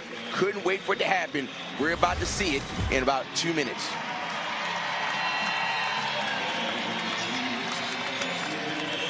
Hamady, pretty strong path to get to the finals. Last night topped the reigning Big 12 champion Cade DeVos of South Dakota State 17-8, had a pin and a tech fall in his first 2 matches. He's been a top 5 seed at each of his first 3 NCAA tournaments. Certainly expect that again for Hamady, who was runner-up at the 2024 Big 10 championships, now in the Big 12.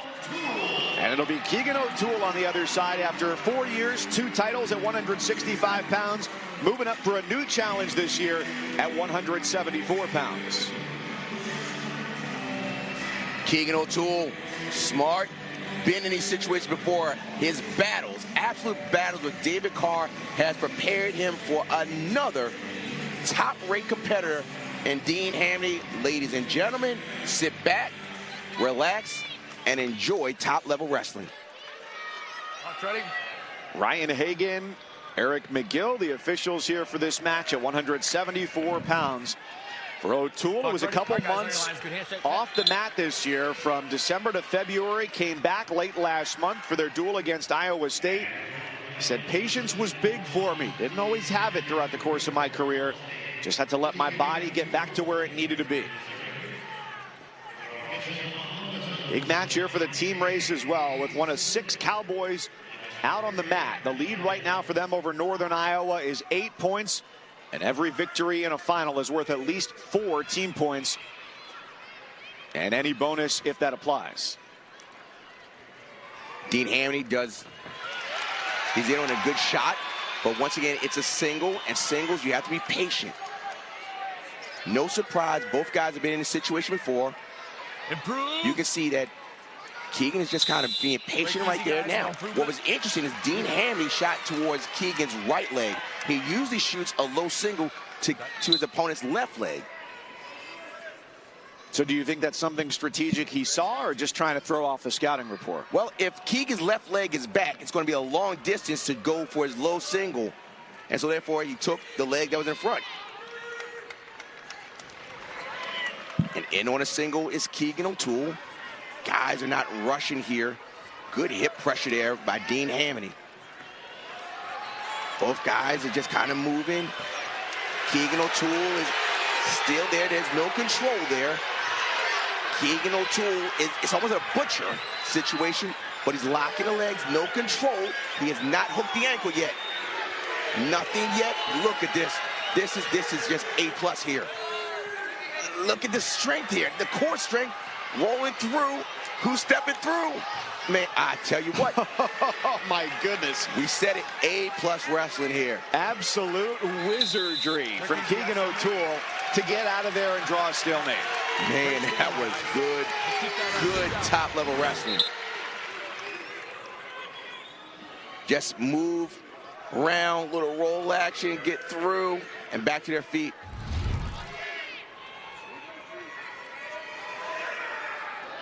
So both guys have kind of felt, you know, where they are. They've started to feel their strength and, you know, different shifts of their body.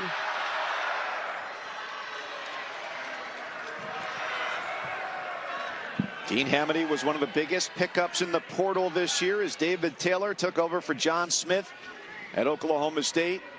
Keegan O'Toole, part of a proud tradition at the University of Missouri. Only he, Ben Askren, and Jaden Cox have won multiple NCAA titles wrestling for the Tigers.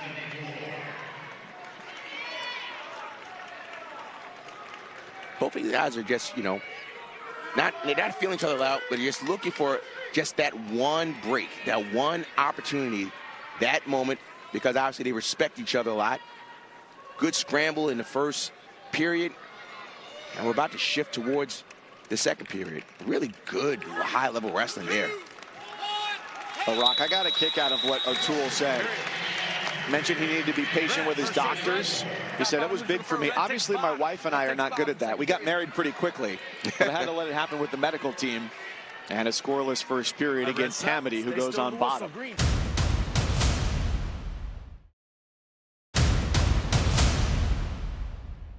Cover legal.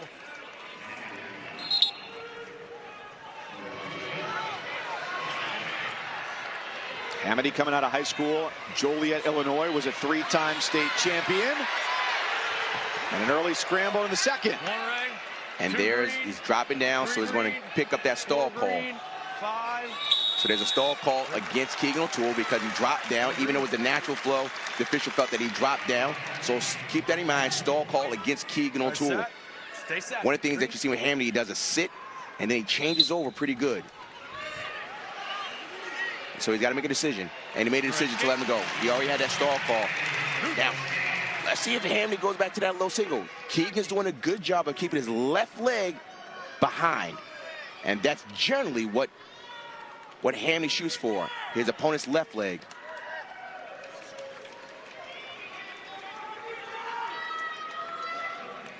You know, the crowd is kind of quiet. They're kind of just waiting for something to happen, kind of like that really good scramble in the first period. There, guys, get out of that. There you go, good job.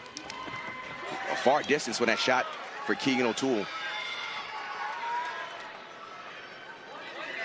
Keegan is very good once he gets in situations. Once he gets to a leg, he's able to think right on the spot. And Hamady's really good at just creating action like this. So he's putting the leg down. He's in a very strong position. Neutral danger. No, they're not calling neutral danger. He's kind of keeping it at 90 degrees. Neutral danger, 1. Neutral danger, 2.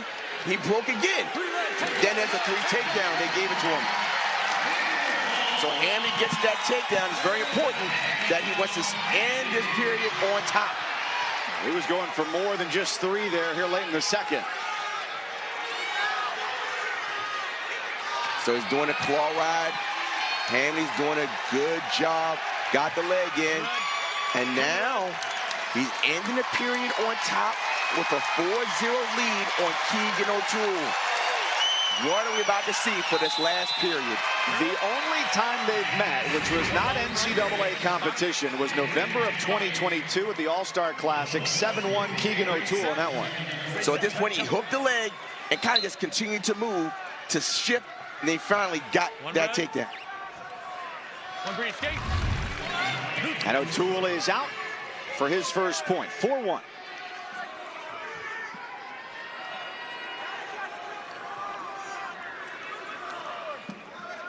Keegan O'Toole has been in this situation before. David Taylor, his absolute incredible matches. Little outside step there. But Hamady's wrestling smart. He knows that Keegan O'Toole has to kind of come to him. And because Hamady is a longer wrestler, Keegan has to cover more distance to get to his legs.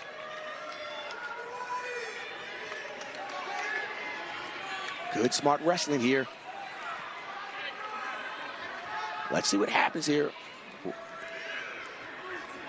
Keegan is stalking, but he's got to stalk and create opportunities. And right now, Dean Hammoney's doing a good job of being smart. He's in on a shot. He's got to keep coming. Good defense there by Hammoney. Hammoney's sweating, and this is where Keegan O'Toole has been before. He knows how to finish the situation, but look at the splits and the length of Hammoney. Hammoney is not going to rush. He sees the out of bounds as well. He's got to be very patient here. Look at the distance of the leg. O'Toole with the shove, trying to pull him back middle and get that trip and tie this thing up late in the third. And he's got to keep moving. Look at the distance of the... He's got to bring it back to the middle. This is it. Look at the distance.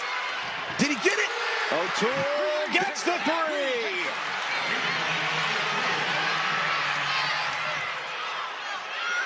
Now remember, he's got a stall call against him. He's got to work up. He's got to get the stall. No, nothing yet. He's still in there. He's trying to keep his hand in. Is he going to get called for stalling? Is that it? No, he skipped the hips. He's still got a right wrist. Is that enough? No, we are going to certified overtime. No bricks have been thrown. This is what we expected.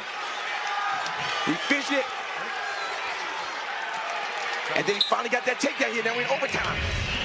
Well, you said it. Keegan O'Toole has been here before. And now it's on to sudden victory. This is what we expected here by these two guys. Look, he's chasing them. Now Keegan O'Toole's in on the leg. A little sprawl action. Both of them fighting. Keegan is in a bad position to hold here. He's coming around. He's taking his time. Similar situation to the third period. You see how he pushed that foot down and he's working his way up? This is Keegan O'Toole. He's going to try to reach around. Look at this smartness here. Good defense there by Hammoney. But Keegan O'Toole is still moving. You're not going to get a stalemate here. He's continuing to move. Good hip action there by Hammoney. But look at the depth. Is this it? He did it. It's over for a Big 12 title. Keegan O'Toole comes from behind and wins it against Dean Hammoney in sudden victory. Stone cold wrestler. This guy right here.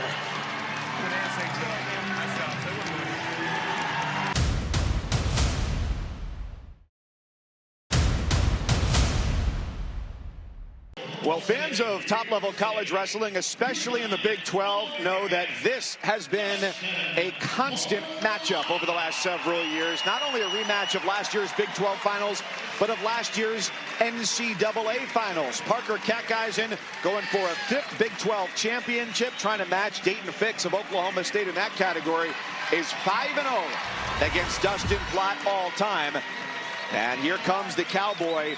He is one of 6 finalists tonight. However, this evening, the first 3 from Oklahoma State to take the mat, Troy Spratley, Tegan Jamison, Dean Hammoney, all of them have lost. And so this is a big matchup, the second of 3 head-to-head between Northern Iowa and Oklahoma State, as the Cowboys have just an 8-point advantage over the Panthers. And here is Parker Keckeisen, who has won 54 straight matches, going all the way back to the 2023 NCAA finals. And Rock, on average in his Big 12 finals, he's won by major decision. He is a scorer. He continues to move, just like we saw last match with Keegan O'Toole being a really smart wrestler. Parker Keckeisen is just as smart and continues to move well. He likes to score, but Dustin Plott has gotten better under David Taylor. A lot of 3-time All-American. Parker Keckeisen, a 4-time All-American and last year's NCAA champion, has never finished worse than 3rd at the NCAA championships. Last night, had a takedown just 13 seconds into his semifinal match over Iowa State's Evan Bachman, who did not finish the match because of an injury, so we wish him well heading toward the NCAA championships. 2 of the premier college coaches in the country here in this matchup, David Taylor of Oklahoma State, Doug Schwab of Northern Iowa. So it's the Cowboys with an 8-point team advantage, and we're off between Keckeisen and Plott. Plott, even when he was in high school, was known for his single-leg takedowns. But he has to get to that stout defense of Parker Keckeisen. And both these guys are moving very well, moving their feet. They're not doing any wasted motion. You may say they're just moving around. Well, they're just checking levels, seeing how the opponent is responding. 5-0 all-time for Keckeisen against Plott. And just like his Big 12 Finals wins, his average margin of victory against Plott is also 8 points.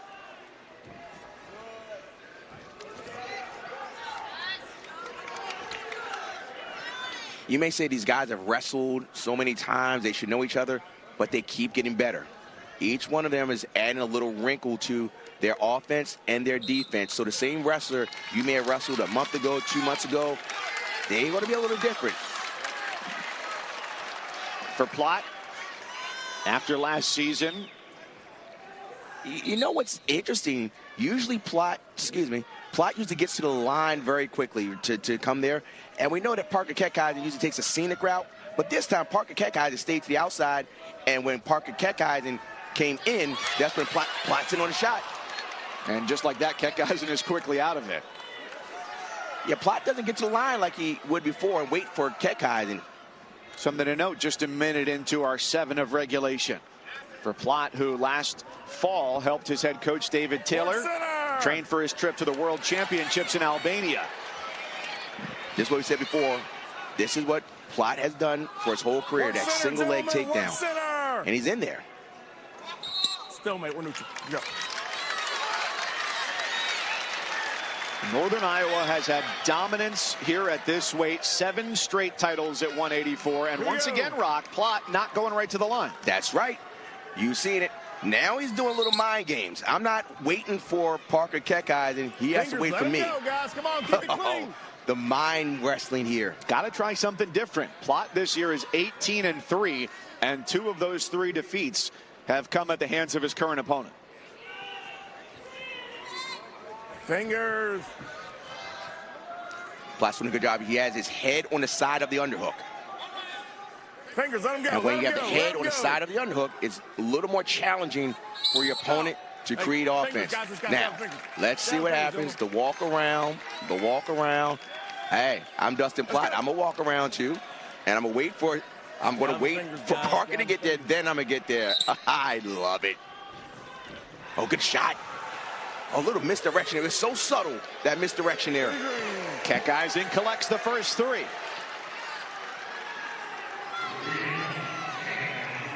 We talked to Trent Hidley, who's wrestled Parker Keckeisen. He said one of the really good things that he does, he's able to use his misdirection and get in, and he wrestles so hard. Keckeisen last year, his first NCAA championship, 4th Big 12 title, Big 12 Wrestler of the Year.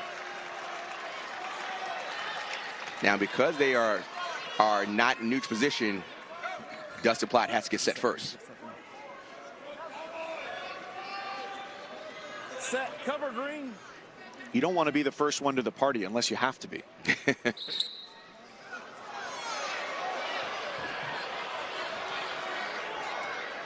Let's see if Parker commits to this ride. He knows it's relatively short time, but he's got to continue to work towards bringing him to the mat. And that's one of the things that I mentioned earlier at 149. When someone is on top, they have to work for mat return. Reds are down. Let's have a good start, guys. Let's have a good 2 seconds. We got 2 seconds. Let's have a good start, gentlemen. So 3-0 close to the end of the first period. Last year, the final score in this Big 12 Championships matchup, 14-5 in favor of Keckeisen. Set, cover, green.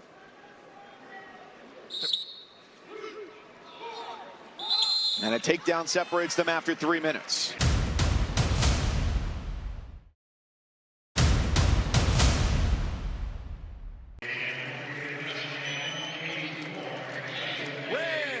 When we spoke with Parker Keckeisen last week via Zoom from his home, one thing that stood out to me in his room above the door, a sign that said "Love to Fail." On my whistle, gentlemen, on my whistle. And they used to have them taped up at West Gym. They're now demolished former home on the campus of the University of Northern Iowa. But he said that represents for him loving the process, enjoying to fail, and continuing to find ways to get better. He cuts Plott free, and Plott immediately tries to get in on a shot. I like what Plott did when he was on bottom. He got a quick stand-up. He didn't wait to do a tripod and circle in. He stood right up, and as soon as he broke, He was in on the shot. Now, at this point, Parker Keckheisen will continue to wrestle here on the edge. He wrestles well on the edge.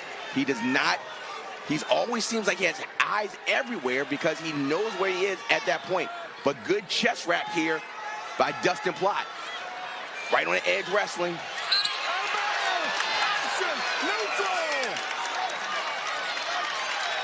Good job here. Mind games. Look at this, and you can see the fans, the distance. The fans are getting in. It's to that point where these guys know each other and they're trying to get every little advantage. Usually Parker Keckheisen finishes on the edge like that, but this time Plott did a good job of just fighting. Now he just kind of holding himself there. There's a clear game plan here for Dustin Plott. One is the psychological. What's the physical part of it? But what's happening is that before, Parker Keckheisen would just, dominate. But that scenario right on the edge where Parker Keckheisen at the Big 12 last year and at the NCAAs, he would finish there. But at this point, Plott was like, no, I'm going to continue to fight and not concede. And still waiting and let Parker Keckheisen get to the line first. Fingers, let him go. I like what Plott's doing. He's moving. He's leading with the left leg, and he's gotten to the legs of Parker Keckheisen, but that's just a beginning portion of it. Oh, man, that was nice. No control yet. Good chest wrap there. You're going to look for neutral danger. He's going to circle. Watch him circle. There's the 3 awarded for Keckheisen. Yep. And he's also built riding time over a minute. It's there. Yes. Edge wrestling. We just talked about it. He's so good at knowing where he is, able to keep a portion of anybody's body on the inside. Remember, in college wrestling, any portion of any body part being inside is continuing to wrestle. We're good. I don't know what Coach Gilman is asking, but it was a clear takedown. Well, Cowboys head coach David Taylor, for a moment, his body language signaled he was leaning back toward his chair, maybe thinking about the brick, but got to be careful because they've still got Luke Serber at 97 and Wyatt Hendrickson at heavyweight to go. It's chain wrestling.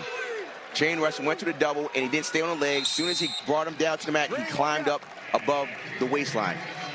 Bring what we got. Bring it down. Let's go.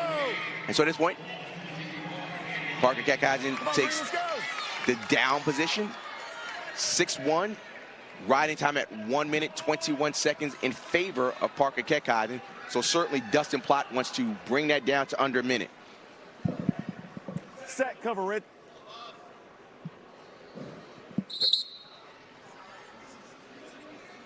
Little tripod. Keckheisen is trying to knee slide forward to get away. Edge wrestling. Edge wrestling. One escape because of the loss of control. Neutral. Well, I said did he escape? Well, he didn't quite escape, but certainly Plott lost control. Mind games, mind games, mind games. Come on, let's go. Come on. Parker, you get there first, and once you get there, then I'll engage. As an official, would you do anything to incentivize those guys to get there faster? Nah, not with these two high-level guys. It's not like they're stalling. 7 podium trips between the two of them. I like the shot that Plott has had. He was able to get into Parker Keckheisen's left, right leg. Let him go, guys. Let's see if he can get there again. Stop. Still make, guys. The fingers were interchanged. If not, I got to hit somebody for stalling. We don't stay on the fingers. Oh, he's in. That's a good shot there. He's not like outstanding defense. I mean, that's just relentless defense there. Not many can do it like that. Parker Keckheisen, as quickly as Plott was in on a shot, he's out of it. And now there's just a minute left. And when he was sprawling, he kept moving his feet. He just didn't just hold. He kept moving his feet back. But Plott is able to get to the legs, which is, again, a good improvement from prior matches. That's the third time he's actually got to the legs. Keckeisen has the lead and does not stop shooting. On the edge wrestling. We said it before. He is the best edge wrestler in the country. The plot sprawls out, but that's not going to be enough here with 30 seconds to go. Still the riding time point for Keckeisen at 107, so his lead is 7 points. Stalemate, we're neutral. Now just 21 seconds here at 84. You start to wonder, will Parker Keckeisen get to a point where he's like, oh, they gave him a stall. Interesting. It looked like he was just adjusting his knee pad, but he goes, all right, I'll take it. And he literally just rolled his eyes like, all right, no problem. There's the misdirection. Little mind games in there. And he's going for the major. He's definitely going for the major here. But Parker Keckeisen going into the NCAAs again undefeated. He is a 5-time Big 12 champion. He defeats Dustin Plott. A closer final than it was last year here in Tulsa. Joins Dayton Fix in the 5-timer club. Will go for his second NCAA title in a couple of weeks in Philadelphia. And for Northern Iowa here at 184 pounds, 8 straight Big 12 titles.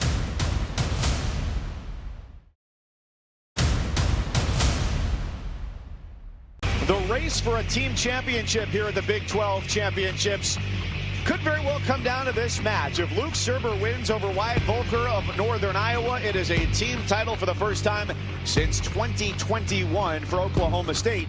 Coincidentally, also the last time that the Cowboys had an individual national champion. Mike Cousins, Rock Harrison with you here at the BOK Center in Tulsa, Oklahoma.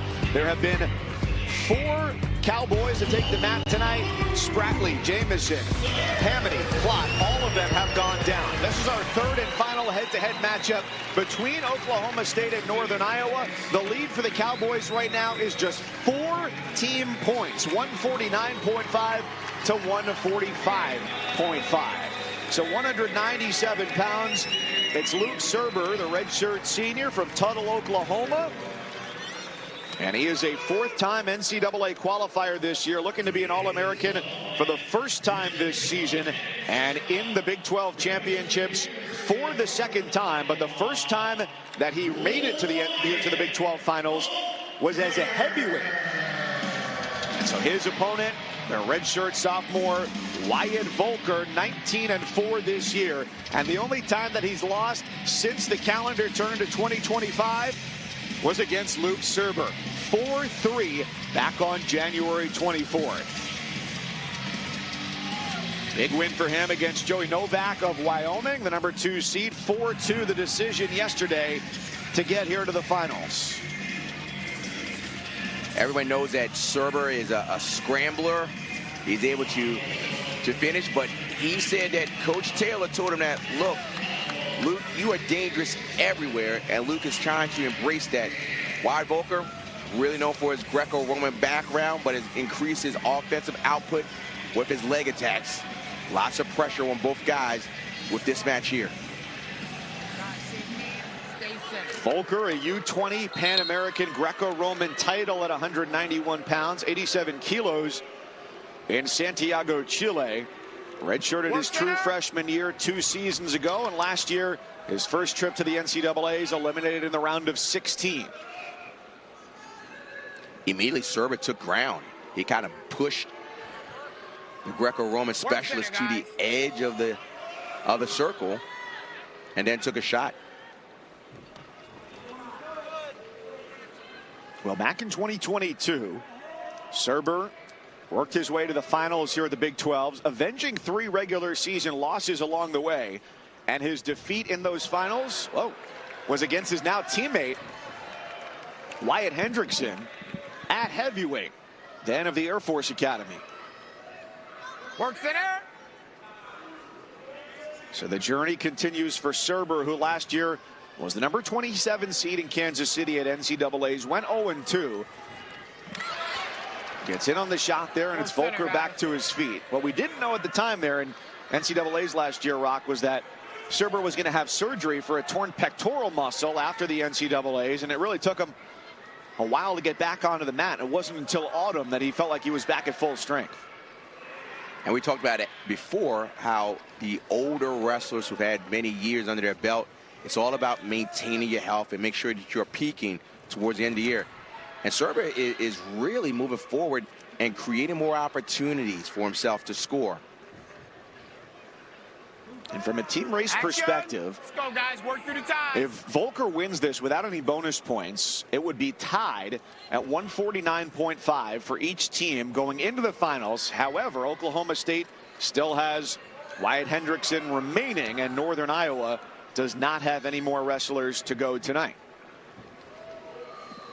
Let's go, guys. Work through And the both time. coaches are saying to their wrestlers, just wrestle your match. Don't worry about it.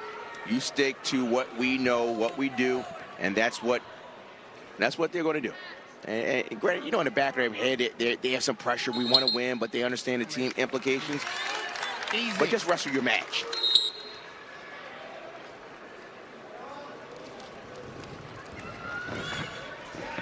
Oh, a little slide by there like Dayton Fix.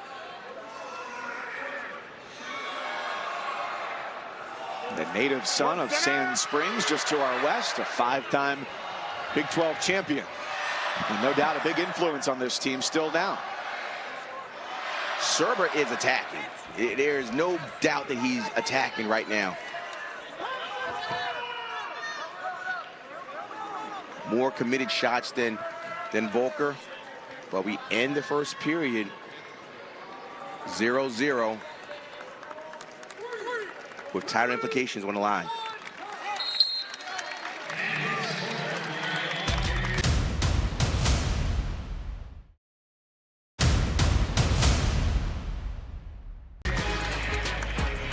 ESPN NBA Wednesday. It's a doubleheader for you, starting with the Thunder and the Celtics, 7:30 Eastern, and then out west, Timberwolves and the Nuggets, 10 Eastern. That's Wednesday ESPN, and NBA Countdown tips off our coverage at 7 Eastern.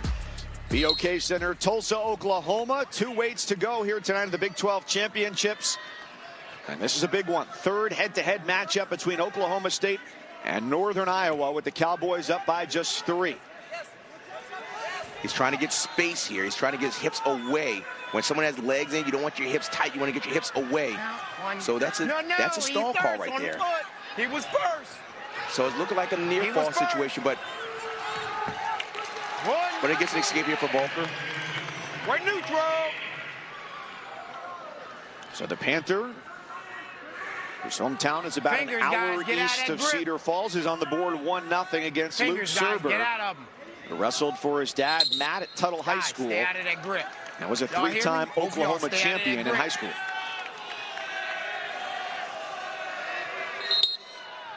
So Volker has started to move forward, to cut it off, and his shots to Surber's right leg have not really been committed. They're kind of like little what we call half shots, not fully committed. And Surber's had more committed shots. But what Volker's doing right now, he's cutting off the mat. And Surber does a good job of just circling to the middle. Surber leads their all-time series 2-1 earlier this year, a 4-3 victory for the Cowboy.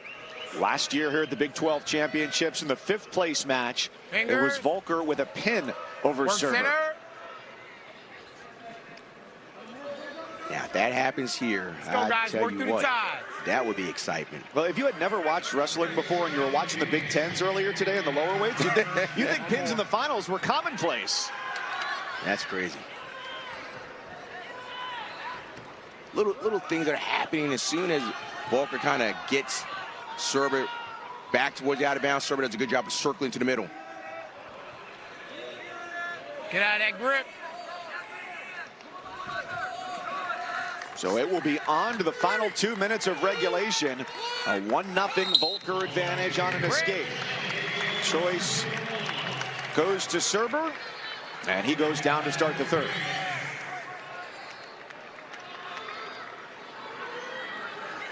Opportunity to even things up, get back to his feet, 1-1. Cover legal head center.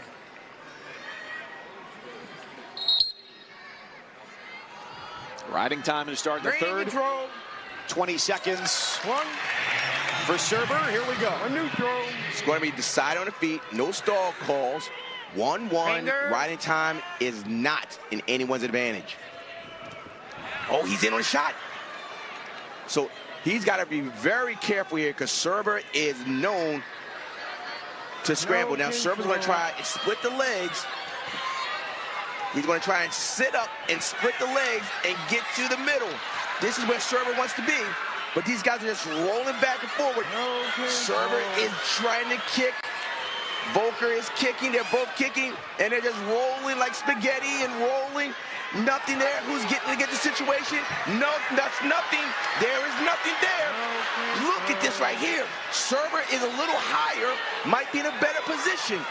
But a little kick action and now back to a single. This is great stuff here. Nothing there. You see that Volker is trying to put that foot down, and then he turns into him. Very good stuff here. Could it be? Could it be? He's almost around. There's a takedown for Volker. Let's go, guys. What a scramble there. And now, can he keep him down? Wow.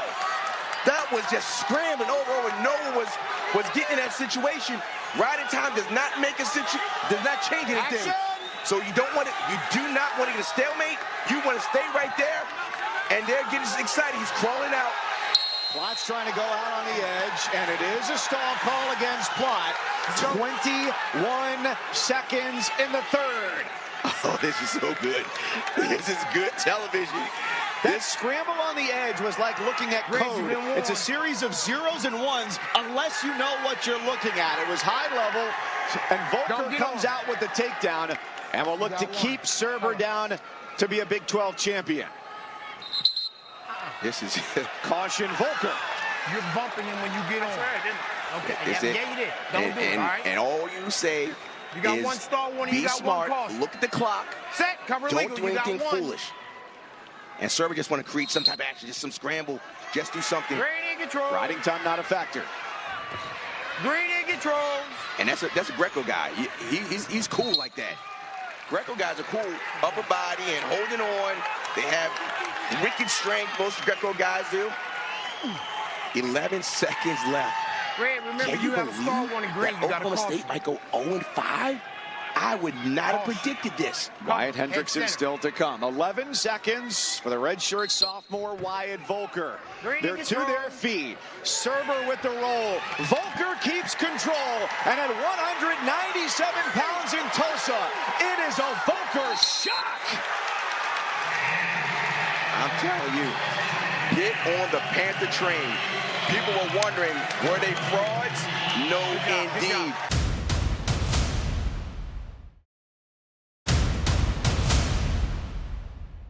So now it comes down to heavyweight. You couldn't have drawn it up any better. Wyatt Hendrickson, who had a stellar career at Air Force, finishing things out in Stillwater against Colton Schultz, a four-time All-American at Arizona State, a four-time Pac-12 champion, making his debut here at the Big 12 Championships. So if Hendrickson wins, it is a team title for Oklahoma State. If Schultz wins, it is a shared team title for the Cowboys and the Panthers. And here comes Wyatt Hendrickson out of Newton, Kansas, yesterday on day one of the championships. If you don't know, a wrestling match is 7 minutes. He wrestled for a total of 7 minutes and 46 seconds, racking up 3 pins.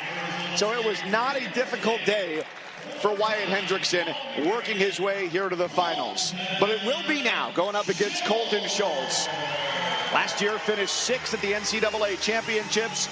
2024 Pac-12 champ. He and Ja'Cory Teamer, his former teammate, became the 6th and 7th Arizona State wrestlers to be 4-time conference champions. So it's Hendrickson and Schultz to finish the night. This is great. You could not have scripted something better. Right now, if I'm Oklahoma State, there is no one I want more to be in this position than Wyatt Hendrickson. Colton Schultz might as well have a purple singlet on because everybody in northern Iowa is rooting for Schultz. This is going to be awesome. For what it's worth, If Schultz is a winner and Northern Iowa shares the team title with Oklahoma State, it would be the Panthers' first conference championship since 2009 as a member of the Western Wrestling Conference. Oklahoma State's last came back in 2021. Both guys have international experience. Colton Schultz is a Greco specialist, and Wyatt Henderson is a freestyler. He's in and quickly. it's Hendrickson in on the first shot, just 5 seconds in. And he's going to try to work up, and what he likes to do is transition from takedown right to near fall. So Colton Schultz has to watch himself, because this is what Hendrickson does. He's going to attack, and he's pretty stout on top.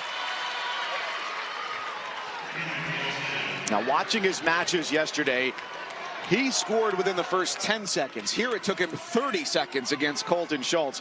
His semifinal match yesterday, he had 15 seconds left, Brock, in the first period. Right. If he scored another takedown, it would have been an easy tech fall, but that's not why he came to Oklahoma State.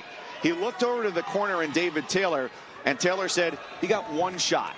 So they go to the second period, they get to neutral, and he goes feet to back against his opponent. It's a pin, and it's over. And a reversal there by Schultz, and Schultz is a big guy. Oh, resisted the near fall. And he got 2 near fall here. This is big time, and Coach Schultz is a big guy here. I can't take this, Mike. I just can't. So they're going to look at that and challenge the brick. They're going to challenge the brick. Was he premature on that? So they're looking at there was a brick thrown by Oklahoma State, and we're going to see what it is. Our head official, Jason Rivera. Assistant official is Steve Wirtz. So I confirm that they are challenging the back points. They're challenging the back points. What I assume is that Oklahoma State says that that was not 45-degree angles and 2 seconds right there. Now, when we watch this, there's a reversal. Now, he does a side headlock. He was on his back. 1, 2. He definitely gave 2. There's no question there. But what we don't know is, did he break that 45-degree angle? So, no question that the official had 2 swipes. The question that they say is, was he in near fall criteria? I don't know if we don't have all the angles of the officials here, Jason Rivera and Steve Wirtz, but what they're looking at is their irrefutable evidence that to say, no, there wasn't. It's got to be clear as day, because the call on the mat was 2 near fall. It's got to be clear evidence that it was not 2 near fall for it to be changed. How surprised were you that that headlock came as quickly as it did? You know what? I was a little surprised. Yeah, I would say I was. But some of the things, sometimes, let's see. He's got a side headlock. He rolls through.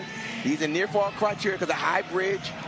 I can't necessarily see. So, again, they see different evidence from where we see. But from there, it's going to be hard. It's got to be clear as day. That's why I say, I don't know.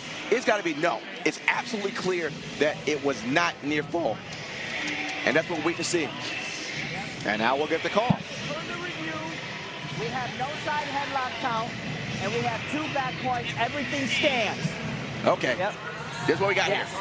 Yes. He said there was no Everything is call confirmed. for the side Right, you're headlock down. for being installed, but there definitely was 2 near fall. So the call on the mat stands, and it means Schultz is on top 4-3. Yes, you have your brick. We looked at that. This is awesome. And this is not an easy guy to get out against when you're on bottom. So here's the thing. Wyatt Henderson just can't go too crazy, because if he does just take just crazy shots, what happens is that Schultz will just underhook him and throw him. So Schultz has got to be concise on his offense.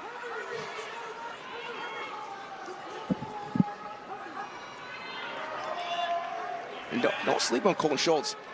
He said people just know me for what I do in upper body, but he says he does have a high crotch. And this is sometimes what you see with Hendrickson. Sometimes he gets so he stretches himself. It happened in the NCAAs. Sometimes he just kind of goes a little too hard and puts himself in a tough position. The slowing down of the match is good for Schultz. Why? Because he doesn't do a whole lot. He doesn't. You're not going to see him take as many shots as Hendrickson, and he wants to slow down, kind of get into a Greco situations, 2-on-1, underhook. This is where Schultz wants to be. When you have an underhook, it makes it very difficult for someone to shoot when you're driving an underhook and continue to pressure forward. Stop. Hey, no, Going in the over here. direction of Schultz. Just fix it over here. 19 just seconds. Fix it over here. Is it broke? Yeah. I have an extra one. It's broke. So it looks like the headgear might have been broken. I think it might be broken Green because over here. Hendrickson is pointing back to the tunnels as if to say, I might have an extra. And I think that's exactly what's going to happen. I think he's going to have to get a backup. Yeah. And this is, it's actually good for both wrestlers, kind of let the moment settle. It's one of the situations like, okay, we went through the flurry. Wyatt got his takedown early, and then Schultz got some back points, and now they're like, okay, all right, I got all this out. Now let's go back to their styles of wrestling. The style of wrestling is Hendrickson's going to keep shooting, and Schultz wants to get to a point where he gets to his underhooks. And Northern Iowa fans watching intently. A Colton Schultz win makes it a shared title for Northern Iowa and Oklahoma State. Similar to what happened in the first period. Headgear's off again for Hendrickson. It's clearly broken. Good hips there by Hendrickson. Heaviness. Ooh. Heaviness by Schultz.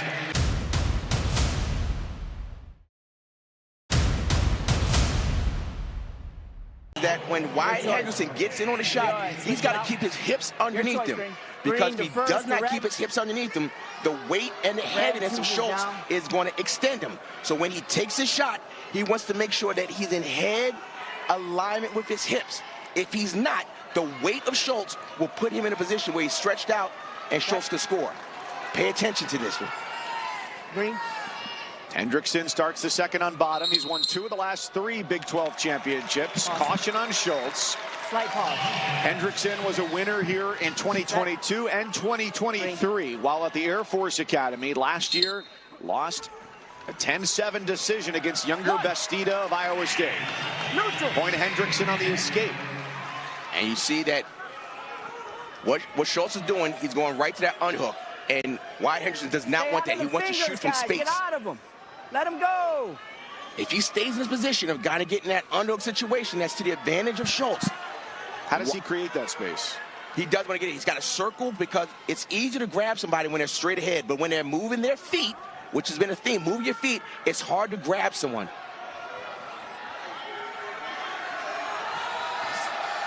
He's going to take a shot.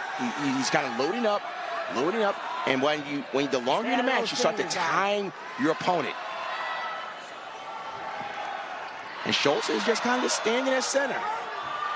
And to the outside, there's another shot. This is a good shot here. Once again, chest wrap. This is a good position for Wyatt. Gets the takedown.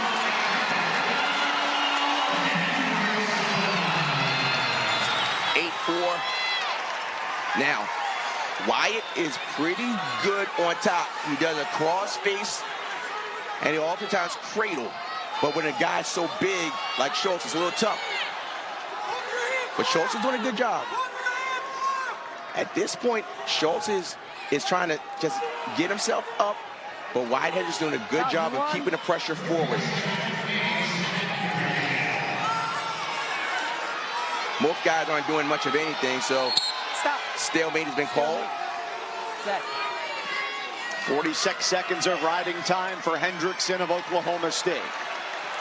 Second. 22 seconds. And 22. the Cowboy faithful realizing how important this is, trying to get behind Wyatt Hendrickson.